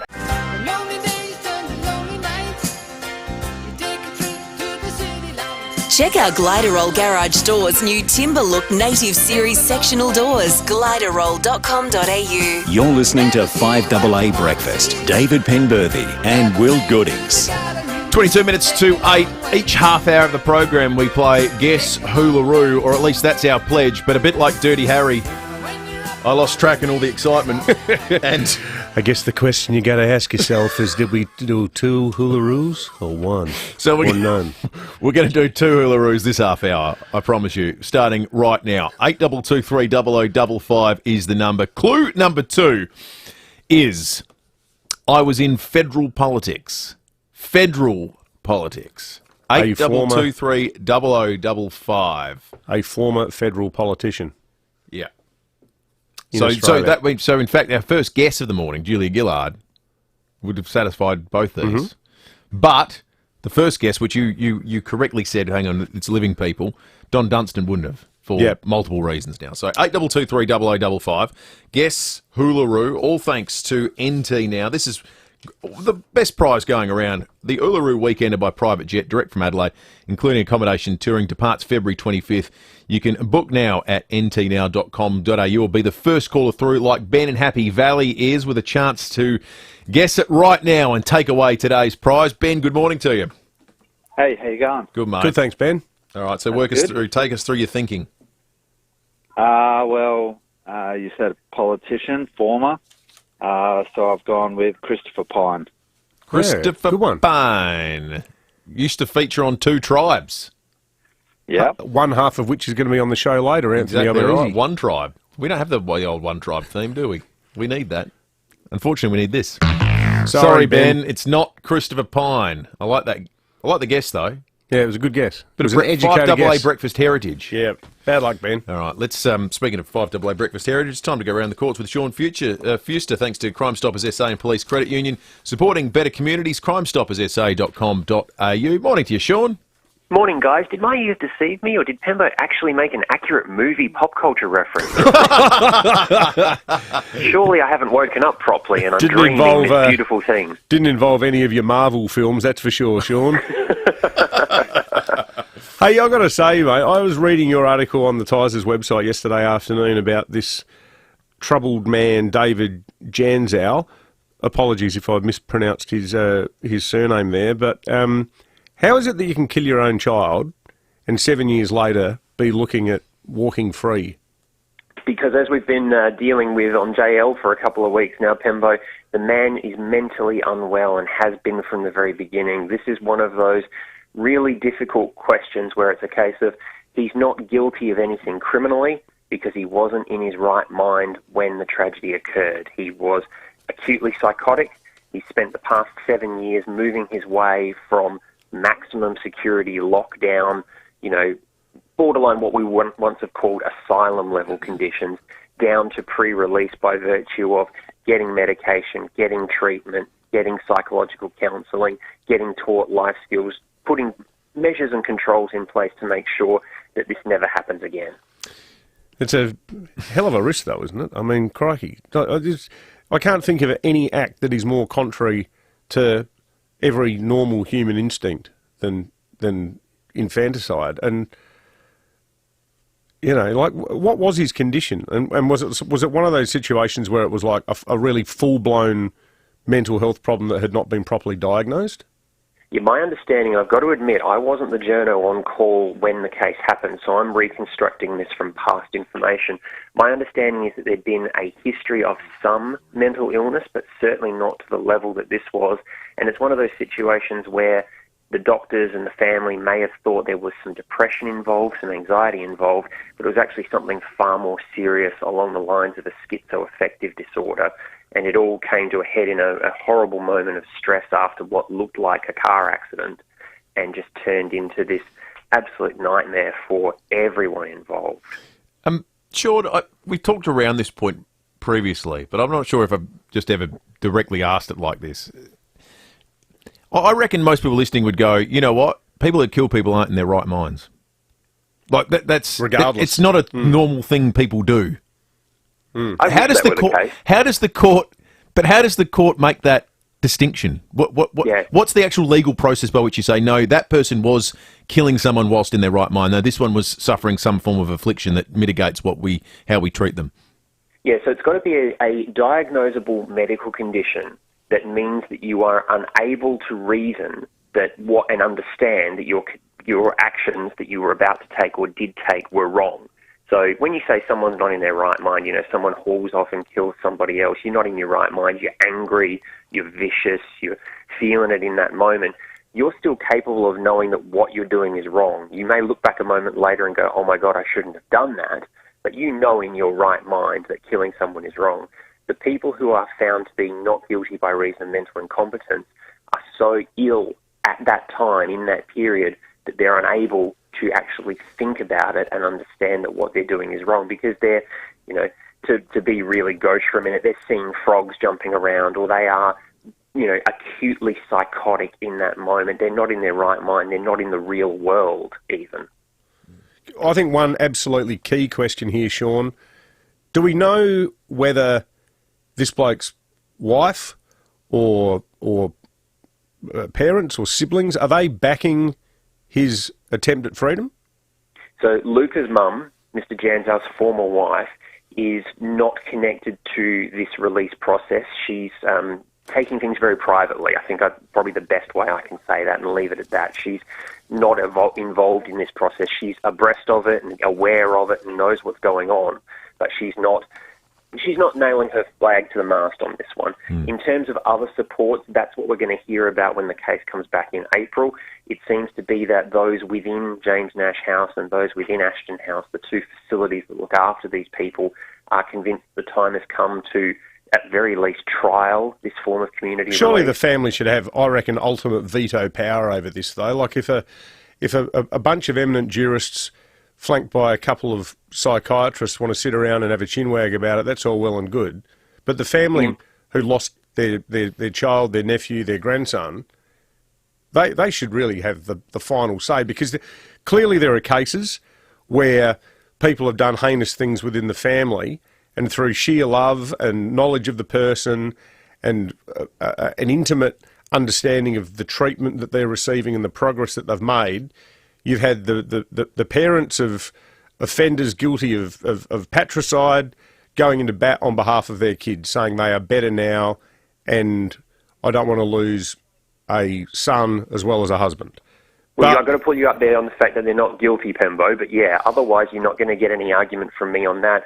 As always, this is another aspect of the justice system where victims don't have enough of a voice. There have been cases in the past that I've covered where the families of victims have hired their own lawyers to represent them in court, because as far as they're concerned, the reports that are ordered from them and the moments they do get to talk to prosecutors aren't enough to get their case across.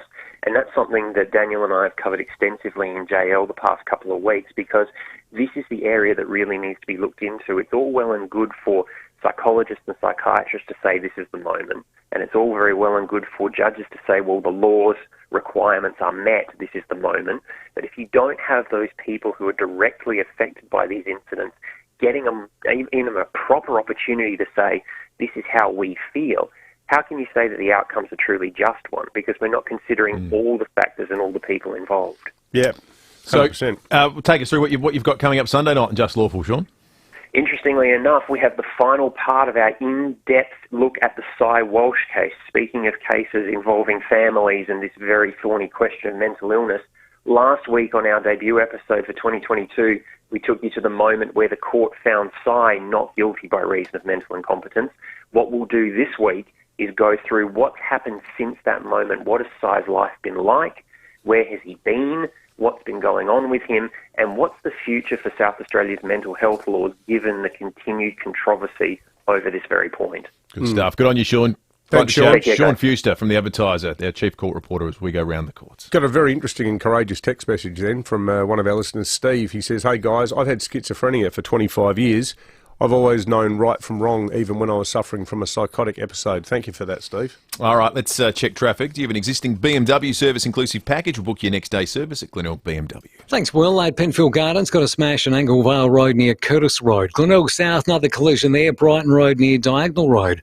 Woodville, urgent electricity works. Torrens Road near Panmure Place. And slow going this morning at Hackham. Main South Road near River Road, speeds at 40. Look out for cameras today. Anglevale Road, Anglevale. Fairfield Road, Elizabeth Grove.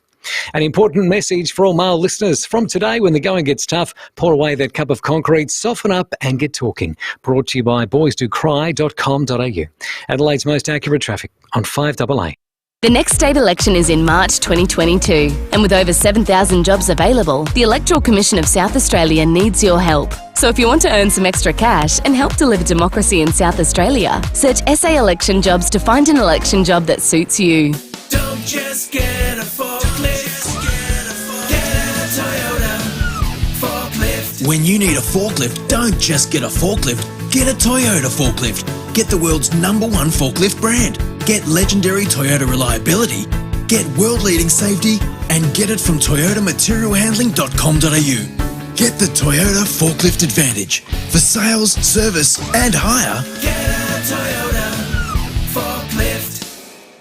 The Hospital Research Foundation Home Lottery is back, and we've doubled the fun this time round. That's putting it mildly. Also, because there's 2 stunning Scott Salisbury homes to be won. 2 homes, just moments from the beach in beautiful Summerton Park. That's right. The $3 million grand prize is an Art Deco-inspired home with a serene modern swimming pool for a peaceful afternoon float. Plus, if you snap up your tickets early, you're also in the running for the $2 million home next door. Grill up a storm in the ultimate outdoor entertaining alfresco. Both homes come fully furnished, ready for you to live mortgage-free. Safe to say you could kick your feet up for a while. Best of all, when you purchase a ticket in the Hospital Research Foundation Home Lottery, you join the fight for world-leading research, improved treatment and vital healthcare services in our community.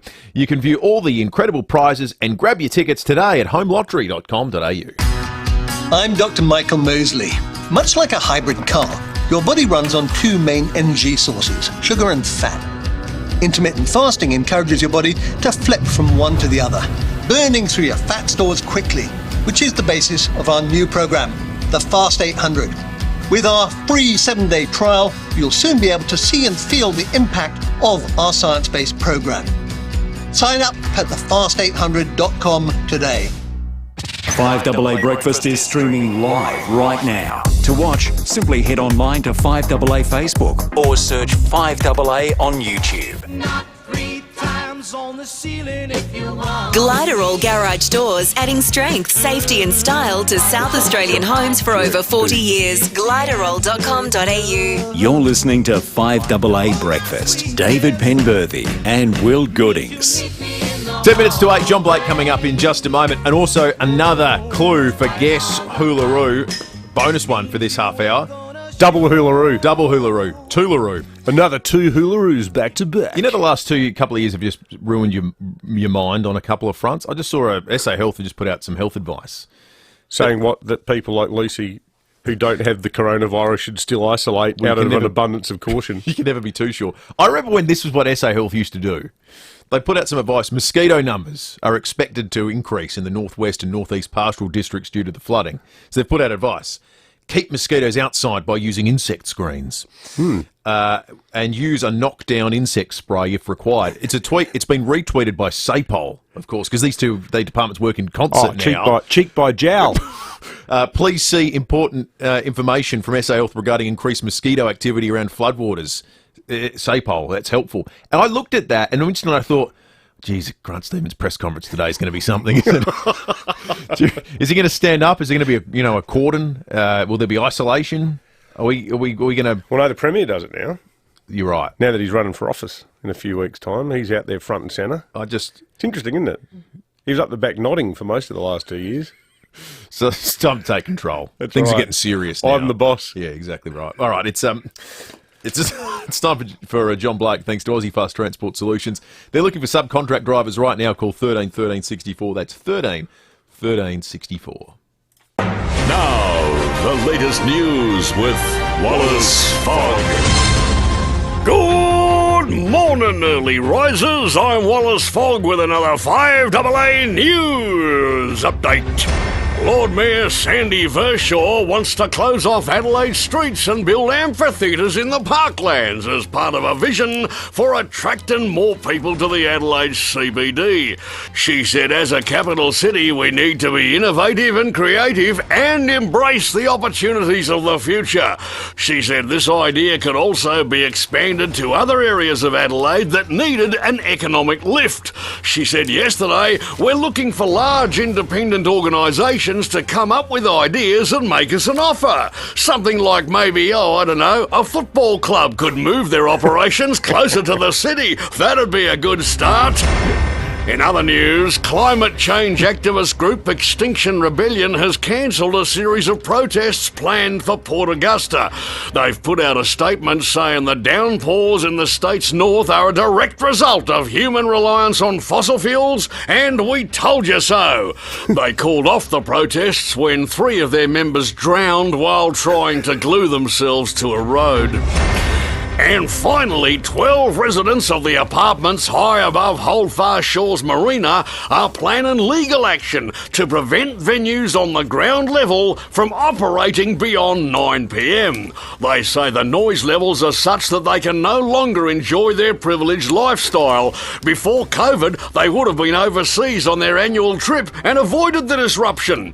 One resident said it's not fair that people like us should have to put up with noise emanating from those who probably drive a Toyota Kluger. Another said the noise was so bad on one particular night that it caused her to drop caviar on her white shag pile carpet. She said she can't prove it, but she suspects that some of the patrons of the venues in question may have lived in Blair Athol or even Kilburn. And that's the news for this Wednesday. I'm Wallace Fogg. More 5AA news coming up at 8 o'clock, or as close as we can get. More from John Blake coming up after 8:30 when we go behind closed doors. Right now, weather-wise, outside in Adelaide, it's 15.7 degrees. Expected top of 22 on the 2nd of the 2nd, 2022. 24 the expected top tomorrow. 28 on Friday. Gets warm for the weekend. 31 on Saturday. 33 on Sunday. 34 Monday and 35 on Tuesday. I got a message yesterday from someone who was working as a sanitary bin delivery guy down at the marina. Yeah. And he was wheeling one of the bins. Oh, one of the bins in question. And it was squeaking, and he said that 5 toffs gave him a mouthful about the squeaking sound. And so then when he went back the next day, he decided that he was going to sing loudly while he was doing it, just to upset them even more. And he was singing the Macarena. Hey, Macarena! How good's that? That's sensational. All right, it's time for Guess Hoolaroo. Bonus clue this half hour. I entered politics before the year 2000. 8223 entered politics before the year 2000. Guess Hoolaroo. Could go off here. 8223 There's a little bit of stuff to work with now. All thanks to NT Now, the Uluru Weekender by private jet. Worth $4,000 this prize. We've got 5 of them to give away. 2 have gone. Another one might go off in the next 60 seconds. First caller through gets a crack, and then it goes to the next half hour. We'll have another clue then. Departing February 25th, you can book now at ntnow.com.au. Bud, good morning. Good morning, boys. How you on? Good, Bud. How are you, mate? Good, mate. Yeah, just living in quarantine. Oh, no. How'd you end up in there? We've got staff members who are in quarantine who don't have the coronavirus. Don't tell us you've got it, mate. No, I haven't.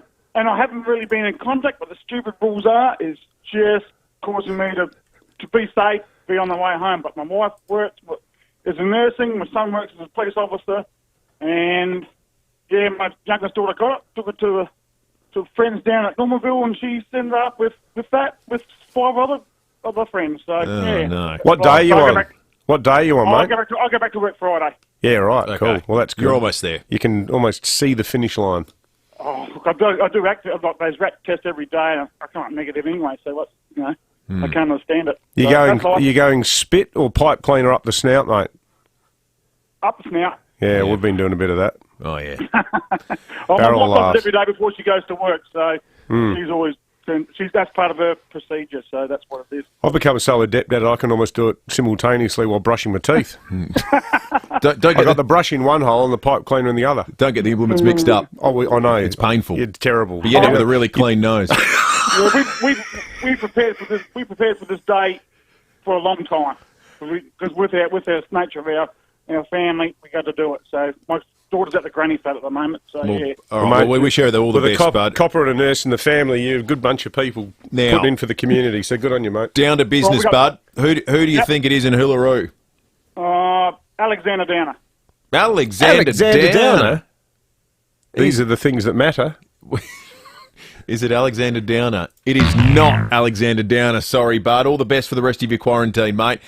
Still riding out the pandemic in Provence, I think, from judging from his last week. Remember his tweet? It's not so difficult. What's everyone whinging about? What about the picture of the chateau that he's staying that he put up? You just isolate your chateau and then you get on with it. Marcel, can I have another Pernod, please? 5AA News coming up, breaking at 8 shortly thereafter. Then Anthony Albanese a little later in the morning. No one likes to wait, especially if you're waiting for something really amazing, like a new Mazda. Lucky, you won't have to wait too long at Mawson Lakes Mazda. Right now, you'll find new stock and demos right across the range, which means there's no compromise. You'll get everything you want and love in your new Mazda. Get behind the wheel of your dream Mazda sooner. Mawson Lakes Mazda, just a short drive from the city. With over 300 destinations, G'day Parks is Australia's largest network of holiday parks. That means it's also Australia's largest network of... Australia's largest network of... Dinner's ready! Australia's largest network of... And Australia's largest network of... Download the app or book online at g'dayparks.com.au. It's easy. The hard part is leaving when the holidays are over. G'day Parks. Here's good. Okadawn Creative Industries is a First Nations business connecting Australia's ancient cultures with today's corporations through Reconciliation Action Plans. A Reconciliation Action Plan is an opportunity to drive change, be a preferred employer and build a dynamic and diverse team with greater cultural awareness. Okadawn can help you discover how a Reconciliation Action Plan can evolve and enhance your business. Okadawn Creative Industries, okadawn.com.au, bringing your story to life. 9 News is the one that's always been live and local. 9 News, made in Adelaide for Adelaide. Online, on DAB Digital Radio and on 1395 AM. Talking Adelaide. This is Adelaide's 5AA.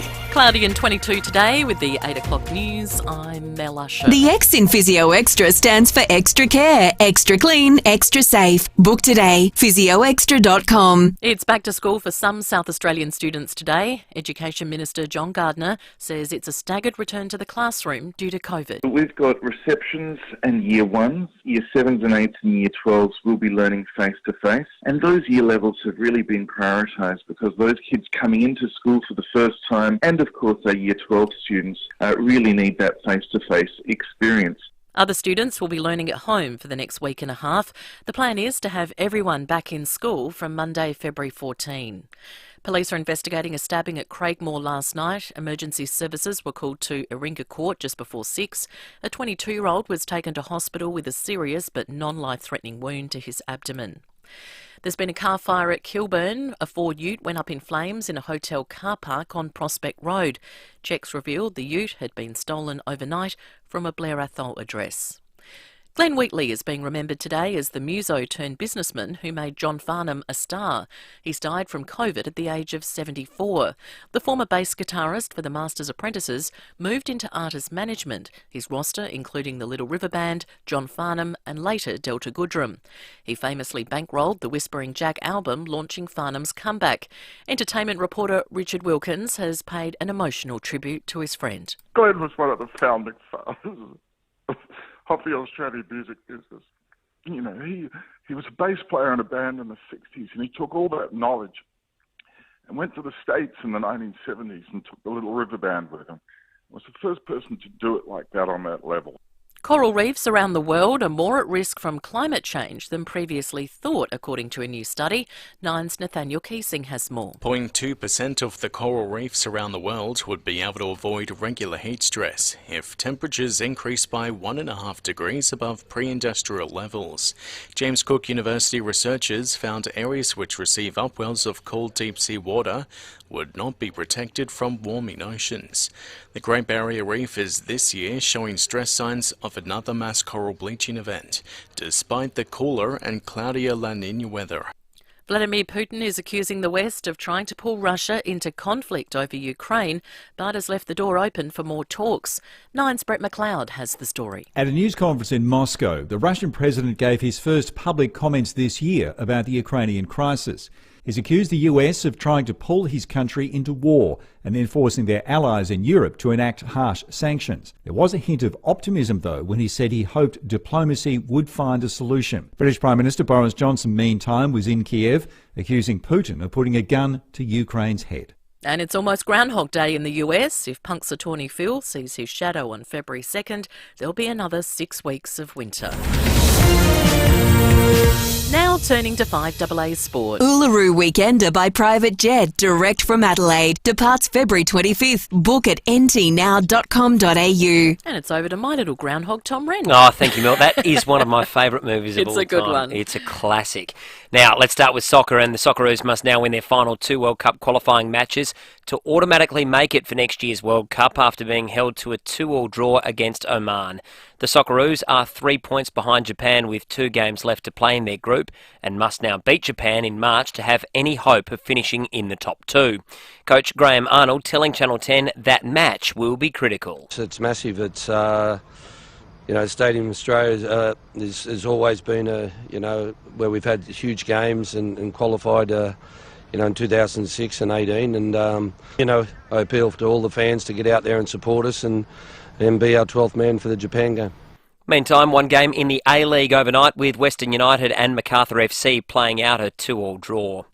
To cricket, Justin Langer's future as Australian coach looks to be decided this week. His position has been the subject of intense speculation for 6 months after reports of player unrest. Former Test captain Steve Waugh says he can't understand why Langer would be shown the door. The T20 World Cup and 4-0 Ashes victory, plus they retained the Ashes in England 18 months ago for the first time in 20 years. So he's ticked both boxes of what he was supposed to do. And in my time as a coach, you judge on your success and what you've done. One game in the AFLW last night with Fremantle jumping ahead of Adelaide into top spot following a hard-fought 6-point win against the Bulldogs. And competition at the Winter Olympics in Beijing begins today ahead of Friday's opening ceremony. Talia Gill and Dean Hewitt will make history when they step on the ice, becoming Australia's first Olympic curlers. And that's the 5AA Sport. Now checking 5AA traffic. A new and independent home for BMW is now open on Brighton Road. Visit Glenelg BMW today. At Penfield Gardens, residual delays from an earlier smash on Anglevale Road near Curtis Road. Glenelg South, slow going there after an earlier crash as well. Brighton Road near Diagonal Road. And Woodville, urgent electricity works Torrens Road near Panmure Place. Slow going this morning, Ovingham, Torrens Road at Churchill Road, speeds at 40 k's, with cameras Horsey Road, Elizabeth East, and Phillip Highway at Elizabeth South. Totally Workwear's Back to Work sale is on now. Spend over $100 in store for the chance to win a new $1,000 Totally Workwear wardrobe at every store. See website for details. Adelaide's most accurate traffic on 5AA. Now the 5AA forecast. There's double the fun with 2 Scott Salisbury homes to win in the Hospital Research Foundation Home Lottery. Heading for a top of 22 today and cloudy, partly cloudy tomorrow 24, then sunny and 28 on Friday. Right now it's 16 degrees. More news as it happens on 5AA. Hi, it's Jane Riley here. I hope you enjoyed my amazing virtual Victorian road trip as much as I did sharing it with you. Thanks to the travel experts at FIVEaa, we explored Victoria's great southern touring route, including the Great Ocean Road. I hope it's inspired you to get up and go and see what's possible in Victoria. Remember, you can enjoy exclusive FIVEaa member benefits on your next Victorian getaway. Just Google FIVEaa Travel for more info. Keep on moving on. Keep on running.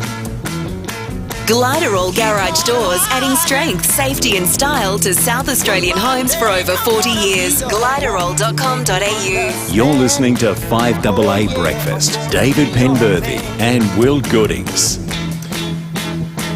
7 minutes after 8, Breaking at 8's coming up in just a moment. Anthony Albanese shortly. We've got another clue for you. Guess Uluru still going on this Wednesday morning. Your chance to win a $4,000 trip to Uluru, flying private like nothing else you'll ever experience in your life. We've got a number of clues. We know we're fishing in the waters of Australian politics. Another one is coming up for you very, very shortly. The other thing we're going to do in this hour is chat with a numerologist about some freaky stuff that's going on right now. It is the 2nd of the 2nd, 2022. 22. The weather today, forecast max 22. And producer Ruby just pointed out 5AA News to me, what was the score in the Socceroos game this morning? 2-2. 2-2. We got a text about that earlier as well. Very interesting stuff going 2-2. on. So we'll speak with the numerologist. The numerologist might be able to make some sense of Clive Palmer's accusation that his event in Port Lincoln was raided by SAPOL, where he was introducing his new candidate for the seat of Grey. Unsurprisingly, Palmer and his acolytes are trying to spin this as some sort of egregious police state fascist act. Sounds like they were actually just disobeying all of the COVID rules, and the pub thought, well, we're not going to get busted for these half-wits, we're going to ring the cops ourselves. We'll be chatting with the pub after 8:30 to get to the bottom of that story. Some very curious happenings there. All right, it's time for Breaking Note. Well, based on the current COVID numbers, it's expected that about 30,000 South Australians are going to be in isolation in the fortnight prior to the March 19 state election.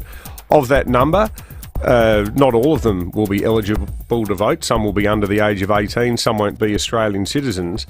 But the State Electoral Commissioner, Mick Sherry, who I had a long chat to yesterday, great bloke, very candid about the headache they're currently facing, he estimates that probably two-thirds of them, about 20,000 people, will be in ISO. And as you all know, indeed there are people listening to this program now who will be in isolation on account of having contracted the coronavirus. You're not allowed to leave your house. You're not allowed to see anyone.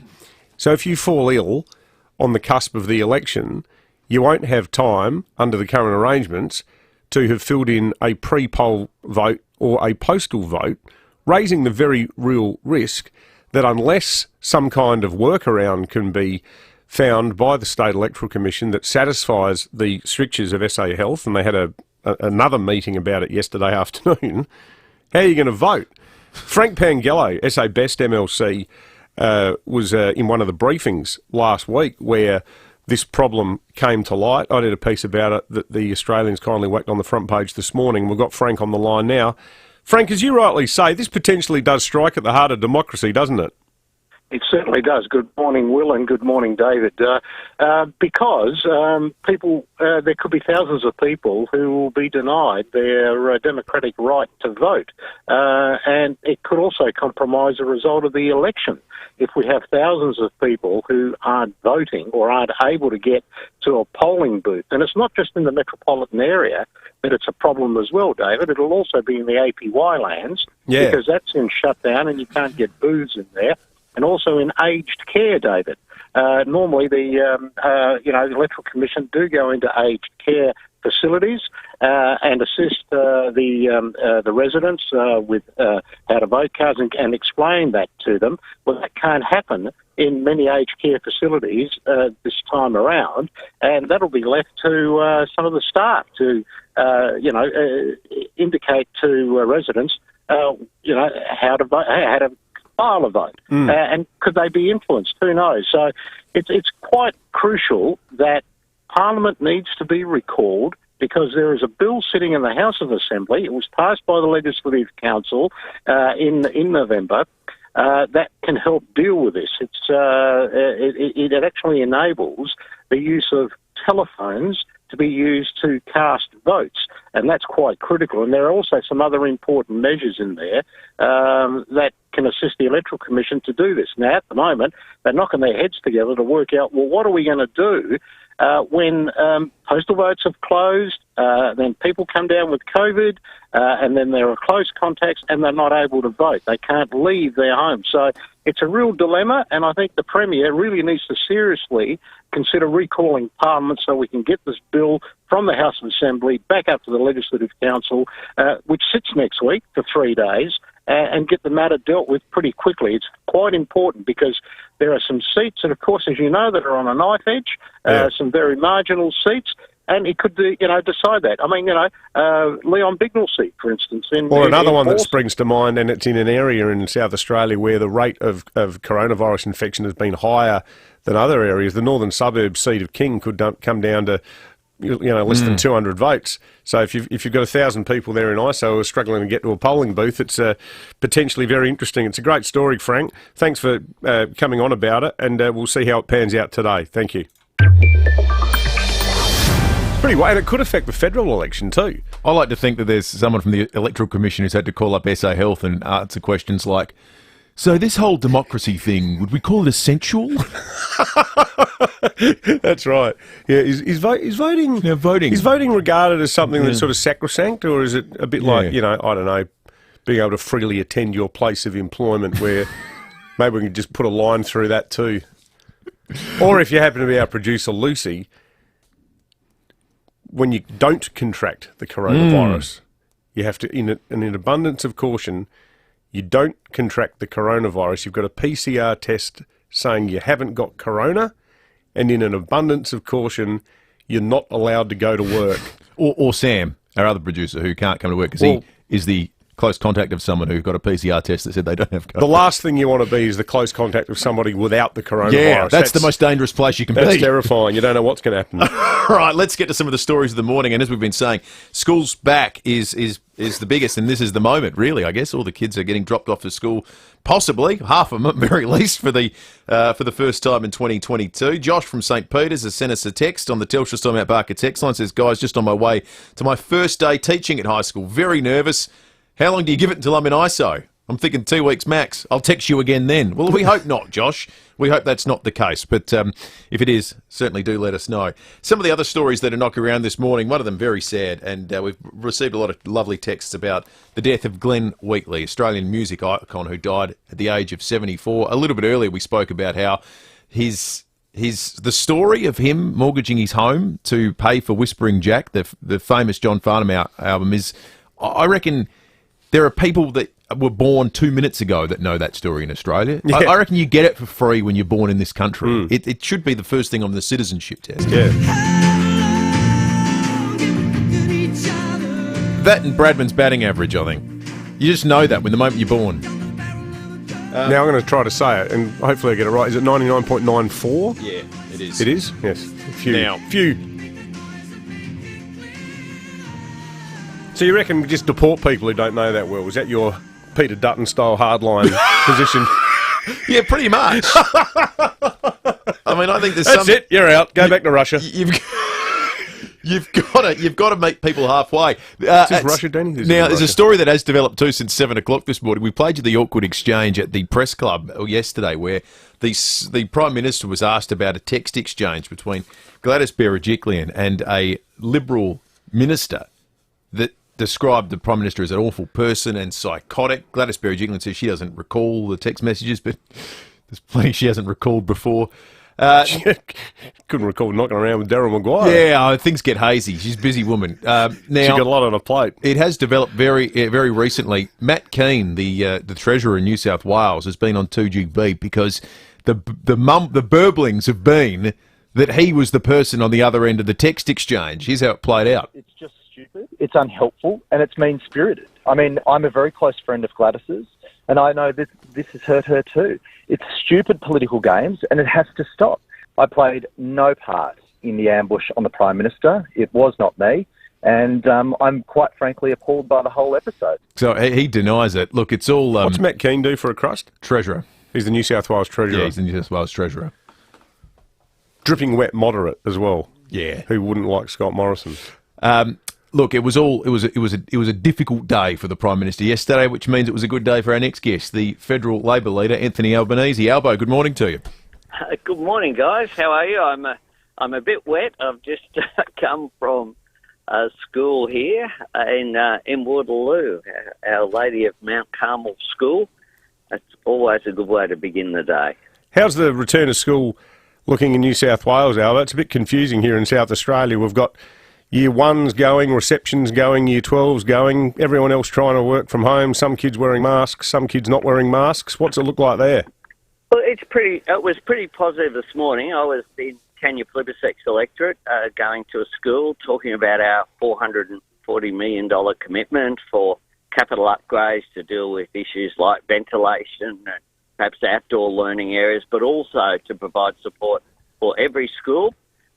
Including every school in South Australia will receive support for getting back on track. Kids have done it so tough with home learning. Parents have done it tough as well. But it's not just about the education experience, of course. It's about that social interaction that kids rely upon. And I feel so sorry for some of the young students that we met this morning, for one of them, it was just about their first day really back at school, even though they're in year one rather than kindy, because they just missed out on that period. And we were talking to the parents as well. So it's a good thing, obviously, to get people back to school. We all want that. We all want to get back to normal as soon as possible, but we need to do so safely. And the school that we just visited was putting in place measures, and I'm sure that it's the nature of teachers that they'll be doing as much as they can to keep people as safe as possible. So, Albo, 3 years ago, after Labor lost the election under Bill Shorten's leadership, there was a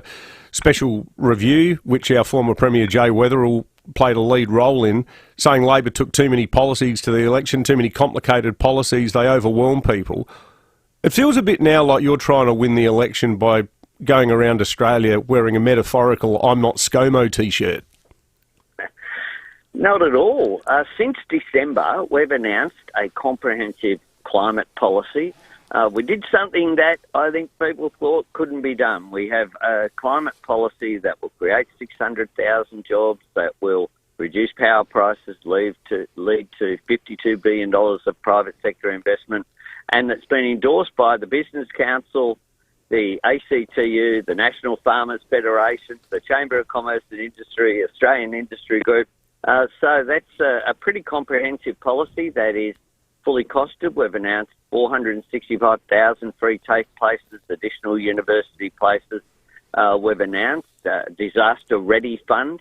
That is important, of course, for people who have suffered in the past in the Adelaide Hills from bushfires and from natural disasters. We've announced a comprehensive plan to expand the national broadband network, for increased funding for the ABC and SBS, funding certainty of 5 years. We've announced this education policy that we were talking with Tanya Plibersek today about. So we are putting forward a comprehensive alternative offer, if you like, but at the same time we are holding the government to account. For do you know how much a loaf of bread costs though? I do, mate. Kim's Hot Bread in Illawarra Road, Marrickville, is $1.80 for. They have both types, wholemeal and white, and it's a fantastic local store. You know where I live, Penbo, and I've lived in that community a long time, and I try to support small business whenever I can.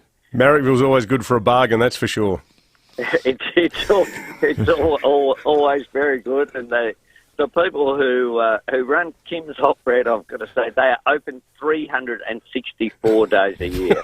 Like they work so hard, yeah, right. so hard. You've done your bread research, that's for sure. Hey, well, on my diet too, I can't have these anymore, but they still have the little iced donuts for 30 cents each. You got to lay off them. They don't sound very prime ministerial. No, I don't. I haven't had one for quite a while, but I'm missing them every time I go in there. I look at it and think, they used to be nice. Hey, Albo, yesterday at the Press Club, the Prime Minister took some responsibility for a number of the things that you guys have been critical of his performance over the last 3 years, like the vaccine rollout and other elements of handling of the pandemic. But in that same speech, he mentioned that the federal government was targeting an unemployment rate with a 3 in front of it by the end of the year. If the federal government could deliver on that, is that an achievement worthy of some credit for the Prime Minister and his government? Oh, look, it's there are a range of reasons. One of the things is our borders being closed, of course, has had a major impact, and that, I think, would be acknowledged by all. We want people to be in employment. Everyone wants that. But we also want to look at the nature of that employment. Too many people are in insecure work. They can't get the hours that they need. Some 2 million Australians say they want additional hours. And you can't have a mortgage or pay the rent or keep up with the cost of living. The cost of living is skyrocketing, whether it be meat and veggies, or whether it be petrol, whether it be people's rent in particular, is really going up around the country, and wages aren't keeping up with it. So people are having declining living standards, and a job is vital, but we want secure work as well. We want people to be able to get the hours that they need, to get income that they need, to actually have a better life. And at the moment, living standards are going backwards. Anthony Albanese, the federal opposition leader, thanks for joining us this morning. We should have called it One Tribe at the start. We'll catch up again soon. Thanks for that, Albo. We missed out on the song too. I know. You're feeling wistful about the absence of Christopher Pyne? I miss him sometimes. Federal Labor leader Anthony Albanese at 24 minutes after 8. Roey's Sports Show. On this day, 1991, February 1st, the Adelaide Crows, Essendon. It was a cracking night. The first time we ever put the strip on. Let's take you back.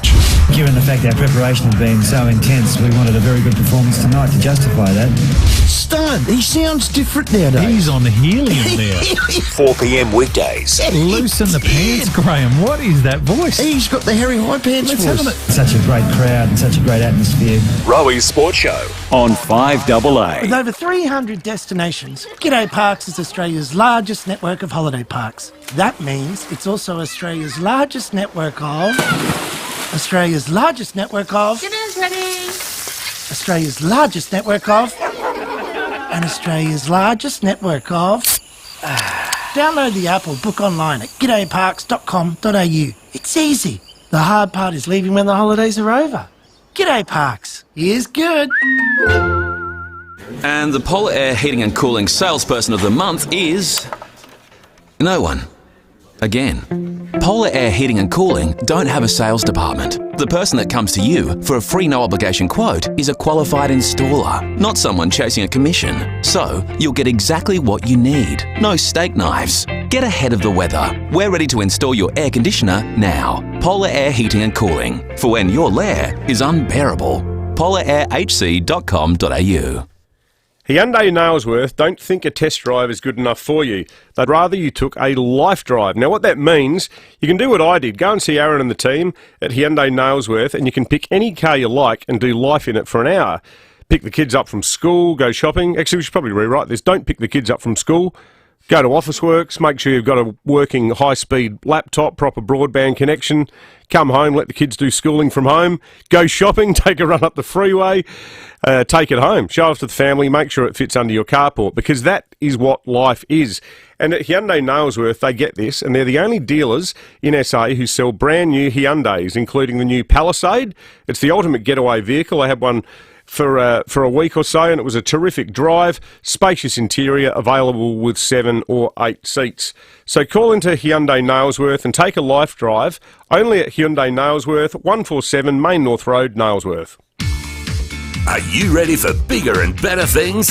Automasters need more quality technicians, service advisors and franchisees to join SA's leading automotive service and repair group. With over 20 branches and new centres opening soon, Automasters offer clean workshops, the latest diagnostic equipment, with ongoing training and promotion opportunities at every level. Technicians, service advisors, franchisees. Go to the Automasters website to apply. We could be just the change you're looking for.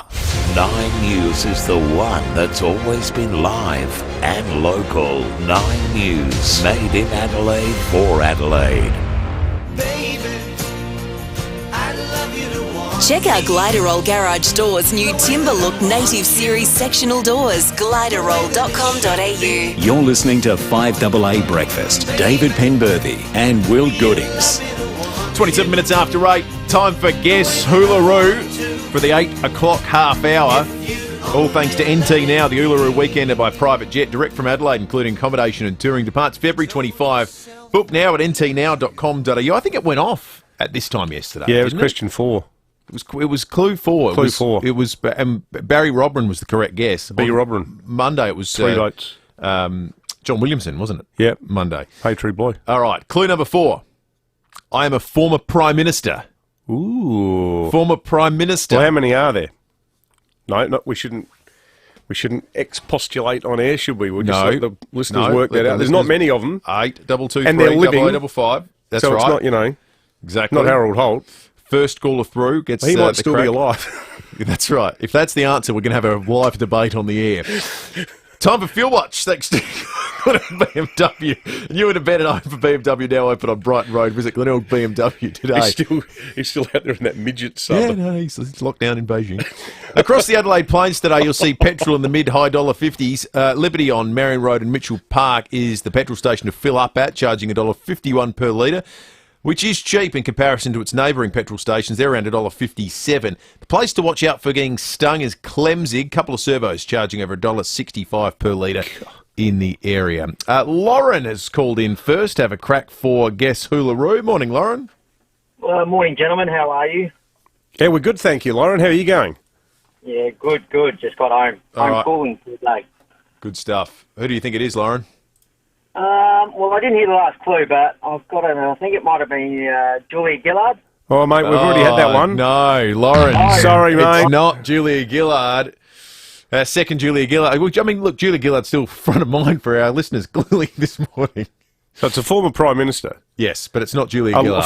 A former Prime Minister who's living? Yes. So by my count, there's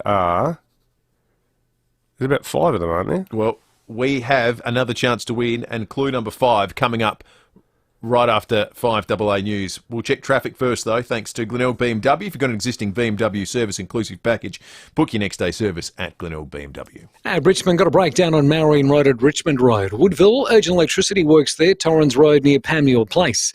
Myrtle Bank, speed still reduced there for works around the intersection of Cross Road, Glen Osmond Road and Portrush Road, just at the bottom of the freeway. And we've got cameras today, President Avenue, Andrews Farm and Horsey Road at Elizabeth East. Try Sportsbet's new Bet with Mates for summer racing. Start your group today, get on the quaddie together and share the moment. It's the easiest way to group bet. Conditions apply, gamble responsibly. Adelaide's most accurate traffic on 5AA.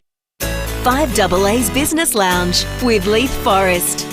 So in the Business Lounge today, I'm joined by an inspirational man who is a big fan of Arbor Vitae. Welcome, Peter Wilson. G'day, Leith. Hey, I know you've been using Arbor Vitae since 2018. Tell us about it. It has completely changed my life. It's like liquid gold to me.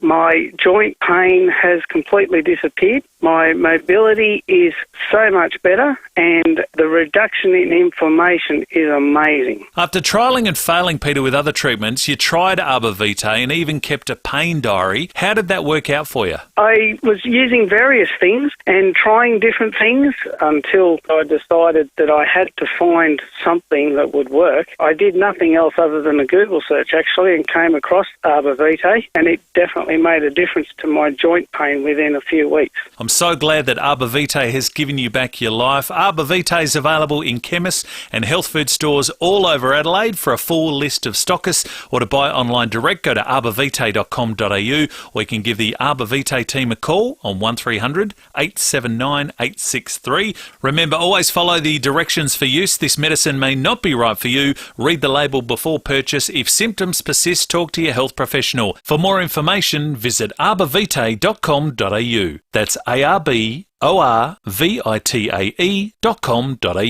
5AA Breakfast is streaming live right now. To watch, simply head online to 5AA Facebook or search 5AA on YouTube. This is Adelaide's 5AA. Cloudy and 22 today with the 8:30 news. I'm Mel Usher. Physio Extra is a registered NDIS provider, so let them support you in achieving your goals. PhysioExtra.com. It's back to school today in South Australia for selected year levels. Term 1 starts for students in reception, as well as years 1, 7, 8 and 12. But it will be online learning from home for the remainder of students until February 14. The staggered start to the school year prompted by COVID. South Australians are being urged to think about their behaviour toward retail staff. A new survey finding 60% of workers across the sector have experienced or witnessed customer abuse since Christmas. The union's Josh Peake says action is needed. Retail workers absolutely have proven themselves to be essential over the last 2 years and should be declared as such, and that means if they're assaulted on the job, there's immediately harsher penalties for the perpetrator. But there's also additional things like spitting and coughing fines. We also think we need to have stronger rules around trespass, and we have to be providing free rapid antigen tests to people. Musician turned artist manager Glenn Wheatley has died. Nine's Gail Watson says he enjoyed chart success before bankrolling John Farnham's 80s comeback. Glenn Wheatley rose to prominence in the late 1960s with the Masters Apprentices, but later made the switch to management. He guided the Little River Band and had great success alongside John Farnham, even mortgaging his own home to fund the recording of Farnham's 12th album, Whispering Jack. But during his career, he also drew attention from the tax office and was sentenced to 15 months jail for tax evasion. The Australian reports Mr Wheatley died in Melbourne on Tuesday, aged 74, from complications with COVID. The Prime Minister says he's not going to be distracted by a text exchange describing him as a horrible person and fraud.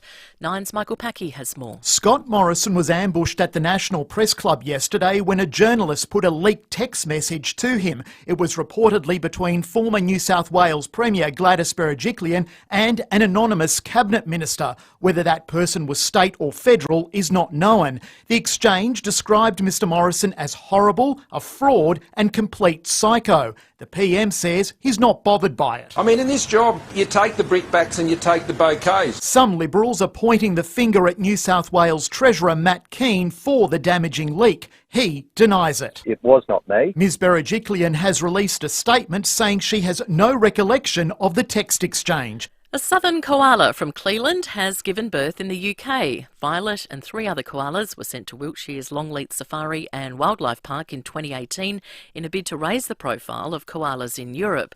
The joey's sex is yet to be determined. Now turning to 5AA Sport. Uluru Weekender by private jet, direct from Adelaide. Departs February 25th. Book at ntnow.com.au. And it's over to Tom Wren. Thank you, Mel. The Socceroos have drawn 2-2 in their World Cup qualifying game against Oman. They now sit 4 points behind Saudi Arabia and 3 behind Japan with 2 games to play. The top 2 in the group qualify automatically for the World Cup, but if they finish third, they'll face a difficult path, having to beat another third-ranked side from Asia, followed by the 5th-ranked team from South America, likely to be either Peru or Uruguay.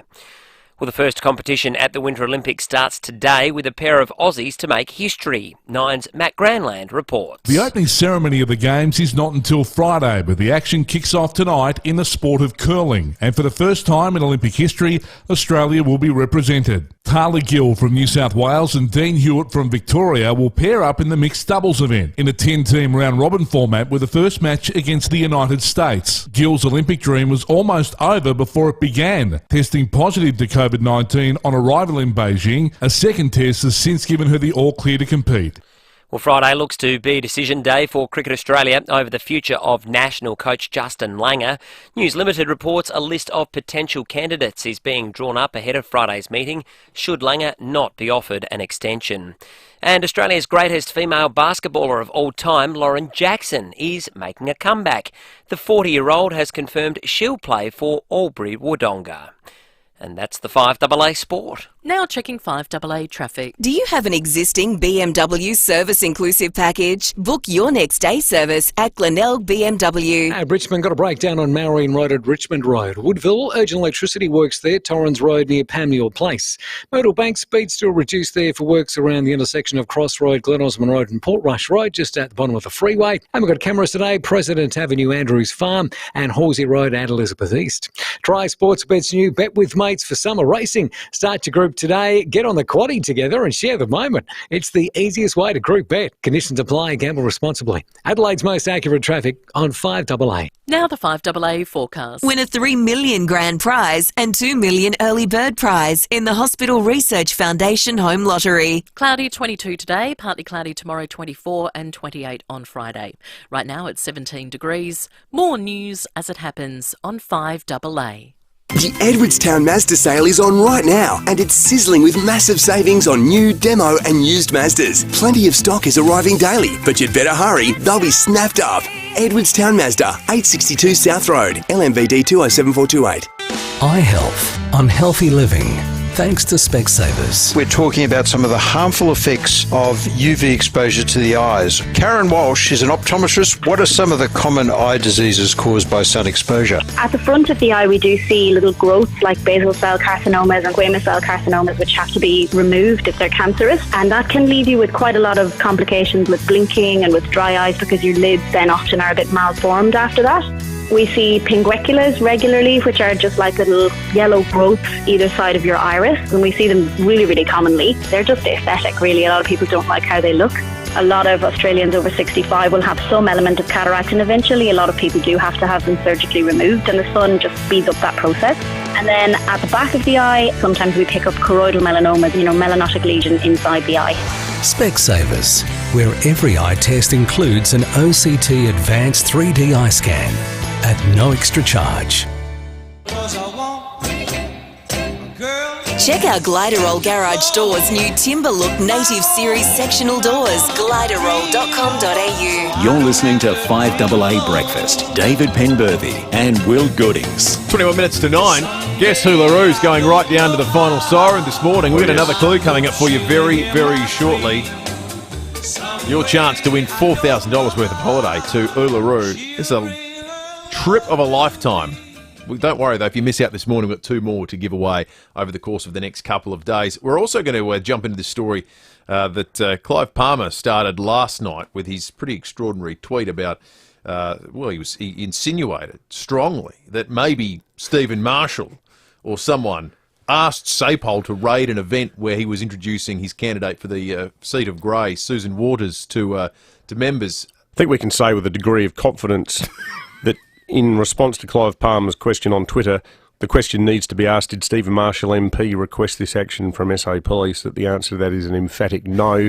Doubt very much whether the Premier, who's a busy man, even knew that this old windbag was up there with his mask refusenicks, putting the pub in danger of actually getting done by the cops themselves. Yep. The pubs have done so much of the heavy lifting here, and the last thing they need is a bunch of whack job conspiracy theorists running around putting the actual proprietors at risk of prosecution. We'll endeavour to chat with the pub very, very shortly. Over the course of the morning, we've received countless texts on the Telstra Storm Out Barker text line and calls, and people have pointed us to all manner of strange happenings in the numbers world. Today is, of course, there's an increasing push to be referred to as Richie Benno Day. It's the 2nd of February 2022. But it doesn't stop there. The forecast today, top of 22. The Socceroos score overnight, disappointingly, 2-2 away to Oman. You made the point earlier, David, we need someone to tease out the significance of all the numbers aligning on this day. Erica Clement is a numerologist and joins us now on 5AA Breakfast. Erica, good morning to you. Good morning to you too. So, Erica, 2, good or bad? Actually, it's quite a good number, okay, because 2 has got a lot to do with tact and diplomacy, knowing the needs of other people, trusting your gut feelings, all of those sort of things. It's got a lot to do with partnerships as well, so it's looking at not just partnerships outside of you in love or business, but with yourself, How do you think and feel about yourself? Someone should have told Clive about it. It's a time for tact and diplomacy. Hey, what does it mean when you get a day and suddenly all the numbers sort of line up? Well, not really, because it does happen, It happens over the years and the centuries and all of that sort of thing. Look, the main maybe negativity about the 2 or that many 2s is hypersensitivity. So when people worry about things and they overdo things, or overhelp and they get no response and things like that. So it's based on over being hypersensitive, If we could have a day, you could pick a date. Some of them can't exist, obviously, with the time and whatnot. You can't, because 2's good. Yep. What's the best number we could get for a whole, day of similar happenings like this? The best numbers are probably the number 6, because 2022 actually adds up to a 6. And so compared to the last 2 years, all right, so 2020 was a 4, 4's a very physical number. As you know, the whole world went through very physical stuff. Last year was a 5, and 5's all about change. And then if people fear change, then they would get stuck and lots of things would probably go wrong. With the 6, because 6 is to do with love and family and community. So it is quite different. Is there an evil number? Well, 8, the number 8, I know it's lucky for Chinese and stuff, but the 8 can be what's called a karmic number. So it means that you might have to sort out a lot of things in your life when that comes up. What other numbers? Well, 7 can be a really interesting number too, because 7 is a person that just knows a lot of things and is very maybe drawn into religion or spirituality or technical things, but they can also appear really aloof, so people read them wrong, you know? Is it only the single digits that have sort of meanings attached to them, or does it go higher? Yeah, no, because the numbers go from 1 through to 9. Okay, so they've got positive and negative values. But then we have what's called master numbers. They're the 11s, 22s, 33s. They're more difficult to live up to, all right, because they're very inspirational, but they've also got that single-digit value. So 11 is 1 plus 1, which is 2, you know? It's very fascinating. It's very interesting to look at. Well, so people have blueprints because of the day that they're born, and it's quite interesting information because you can get from that blueprint obstacles, opportunities, past, present, future. It's very, very fascinating. It's actually I was born on May 22, so what you said, nice things about 2, that makes me feel better about my birthday. What's your birthday, Will? The 5th. 5. We haven't said 5 yet. What's 5, Erica? No, I haven't, have I? Well, 5 maybe you haven't said it for a reason. Yeah. You really don't want to be 5. Real scum. See, you would have to look at the whole date of birth, but as a 5 number, 5's very versatile. They're very people-oriented. But what they tend to do, they can be a bit impulsive, so they may start things and not finish things. Okay. All right. Well, like school. Yeah, university. Erica, thank you. Great. Appreciate that. Thank you for joining us on this this rather unique day, number-wise. There you go. It is. It's going to be. And it's on the 22nd of the 2nd, 2022. See, when you add up the number now, it adds up to a 10. And so today's like new beginnings, okay? So on the 22nd of the 2nd, 2022, it adds up to a 3. 3 is a very creative number. It's all about communication. Yeah, right. Well, there you go. Excellent communication this morning, irrespective of the day. Thank you, Erica. Okay, thank you. Good on you, Erica. Erica Clement. Potted history of numerology. Look, that was remarkable. Encyclopedic knowledge. It's a bit like horoscopes in a way, isn't it? They each designate certain things. Yes. Feels like that to me. Yep. What are you? What am I? Yeah. In terms of... horoscopes. Cancer. Gemini. Yeah. And that is all we know about that, as Forrest Gump once said. Time for traffic. Do you have an existing BMW service inclusive package? We'll book your next day service at Glenelg BMW. Thanks, Will. At Richmond, got a breakdown on Marion Road at Richmond Road. Woodville, urgent electricity works on Torrens Road near Panmure Place. Nodal Bank speeds reduced for works around the intersection of Cross, Glen Osmond and Portrush Roads, and slow going at Ovingham this morning. Torrens Road at Churchill Road down to 40 k's. Got cameras, Angle Vale Road, Angle Vale, and Hamblin Road at Elizabeth Downs. Need some space? Here's a place. Visit storageking.com.au to find out how Storage King can declutter your life. Storage King, the kings of storage, moving and more. Adelaide's most accurate traffic on 5AA. We're for getting the kids back to school and helping mum and dad kick some goals, turning C- into B+ and landing our dream work roles.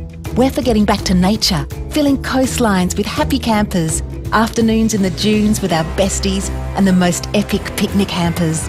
So come on, Adelaide, let's do this. Show some love, hug a hater. We're for you and we always will be. But this year, we're for greater. The Advertiser, we're for you. Like to win a brand new Yaris Cross Hybrid? Well, book a Toyota Genuine Service at your local dealership, either online or via the My Toyota app. And as a thank you for supporting us, we'll automatically enter your name into the draw. There are also 12 $500 Ampol fuel cards to be won. Book today and you could drive away in a brand new Yaris Cross Hybrid. Oh, what a feeling. Toyota. See toyota.com.au/winner Yaris Cross for full T's and C's. SANT permit number T211816.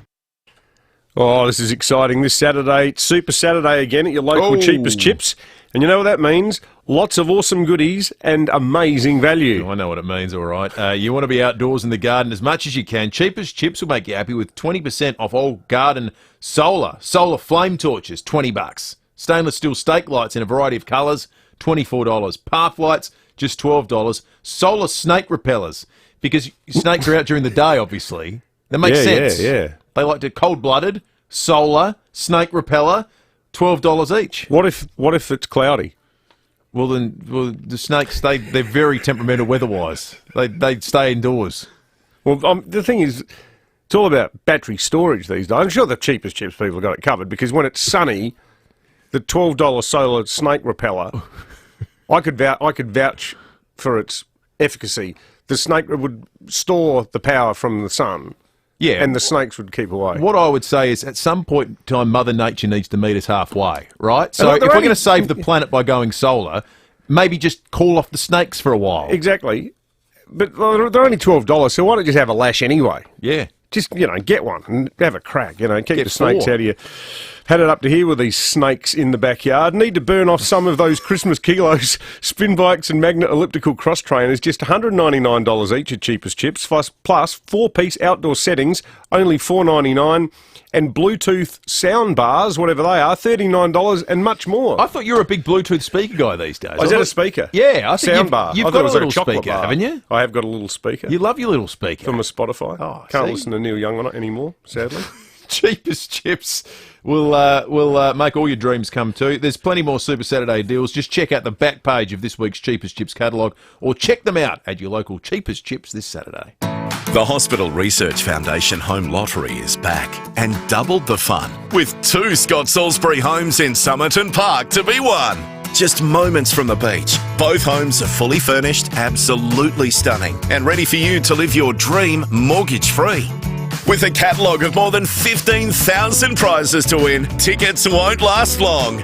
Get yours today and join the fight at homelottery.com.au. Licence M14133. 9 News is the one that's always been live and local. 9 News, made in Adelaide for Adelaide. Gliderall Garage Doors, adding strength, safety and style to South Australian homes for over 40 years. Gliderall.com.au. You're listening to 5AA Breakfast. David Penberthy and Will Goodings. 7 minutes to 8, behind closed doors shortly, but we have some business to attend to first. Guess Hoolaroo is going off in the next 10 minutes, one way or another.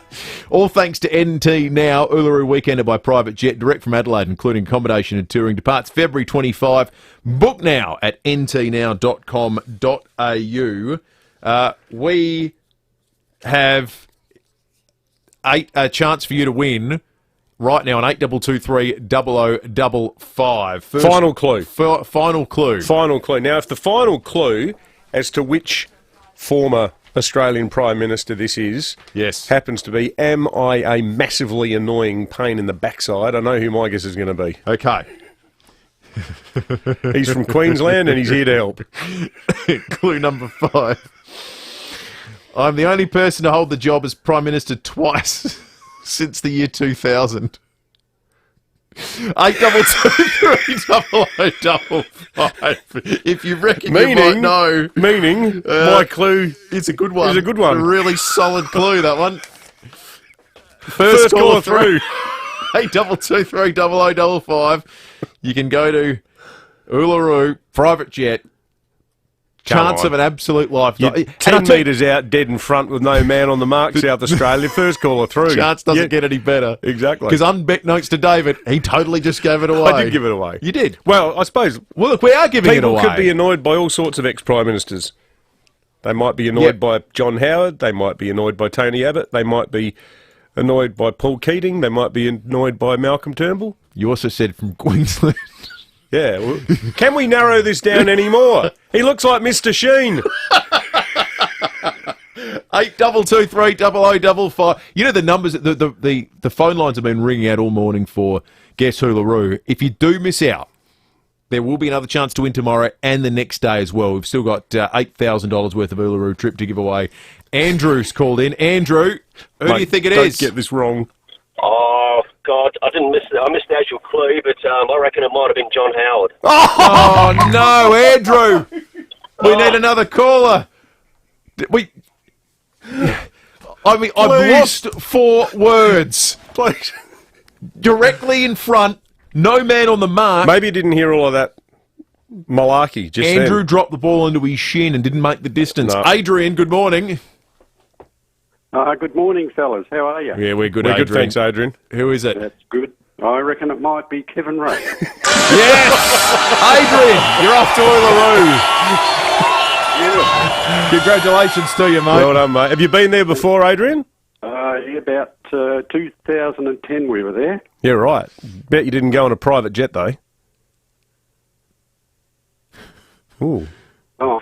No, his phone's just dropped out for a second. I thought it was an awkward moment. He was like, no, I actually own a private jet, which would have really capped off the last 2.5 minutes. Let's go behind closed doors. Thanks to Aussie Fast Transport Solutions. They're looking for subcontract drivers right now. Call 13 13 64. That's 13 13 64. And when we get behind closed doors, $13.95. Adelaide's FIVEaa. This is Richard Pascoe. Yes, it's me, Richard Pascoe, and welcome to the show. A lot to talk about as well.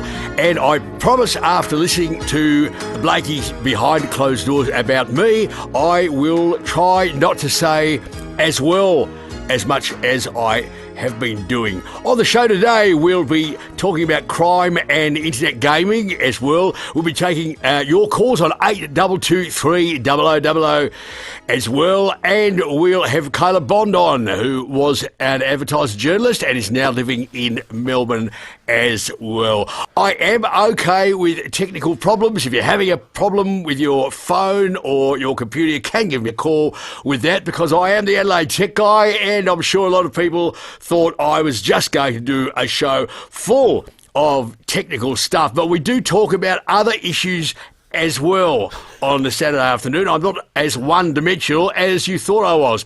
I'm sure we'll have a lot of callers about a wide range of different subjects. Let's talk to Ari from Golden Grove. Hello, Ari. Oh, hello, Richard. Richard, I've got a Samsung tablet and I want to make telephone calls with it, but it won't connect. All right. You want to make calls on your tablet. Does it have a SIM card, Ari? Oh, no, I don't think so. Well, no, you can't make phone calls with it, Ari. Oh, okay. Thank you, Richard. No worries at all. 8223 0000 is the number if you want to ring me, but it doesn't have to be a technical issue. It can be anything you want. Hello, Joan. Oh, hello, Richard. Richard, I've got an old Hewlett-Packard laptop, and I was wondering whether I should wipe the hard drive before I get rid of it. Well, no, you don't need to bother if you're confident, Joan, that there's no sensitive information on there. Oh, okay. Thank you, Richard. You're welcome, Joan. 8223 0000. You might like to ring me and talk about the report on ambulance wait times. That's a serious subject, and that's a report that's just been released as well. Or maybe how you think the footy season is going to go, and how well your team will do this year. Or maybe even talk about how you're dealing with COVID restrictions and whether you think we might get back to normal any time soon. Anything at all you want to talk about. Let's say hi to Jeff. G'day, Jeff. Oh, g'day, Richard. I've got a BlackBerry 9720 and it's stopped connecting to the... God's what footy team do you barrack for? Well, Richard. That's the problem. Richard came to our place a few years ago and fixed up all of my technological issues. When you're that good at something, people just ring you and instinctively think, yeah, here we go. He's the guru. Tech guy. You know you're doing it, and I've done it. Richard has been at functions we've had like Best of SA, and you're chatting away in the back of you think, I really want to ask him about it. He tweeted about that 5G product the other day, or there's a problem I've been having at home. You start thinking, how do I work this into the conversation? Yeah, it's funny. One of my best mates, his wife's a vet. She's lovely. We're all great mates, and whenever she comes around, you know, she's like, oh, here's the dog. How are Paddy and Zorro? So, well, actually, Paddy's got a bit of a lump on his bum. I mean, you know, not. I mean, don't expect me to do anything, but no, yeah. He's just a bit I know there's something going wrong downstairs. If you, can I get you a Riesling while you attend to the dog's hindquarters? It's time for a headline. Yes.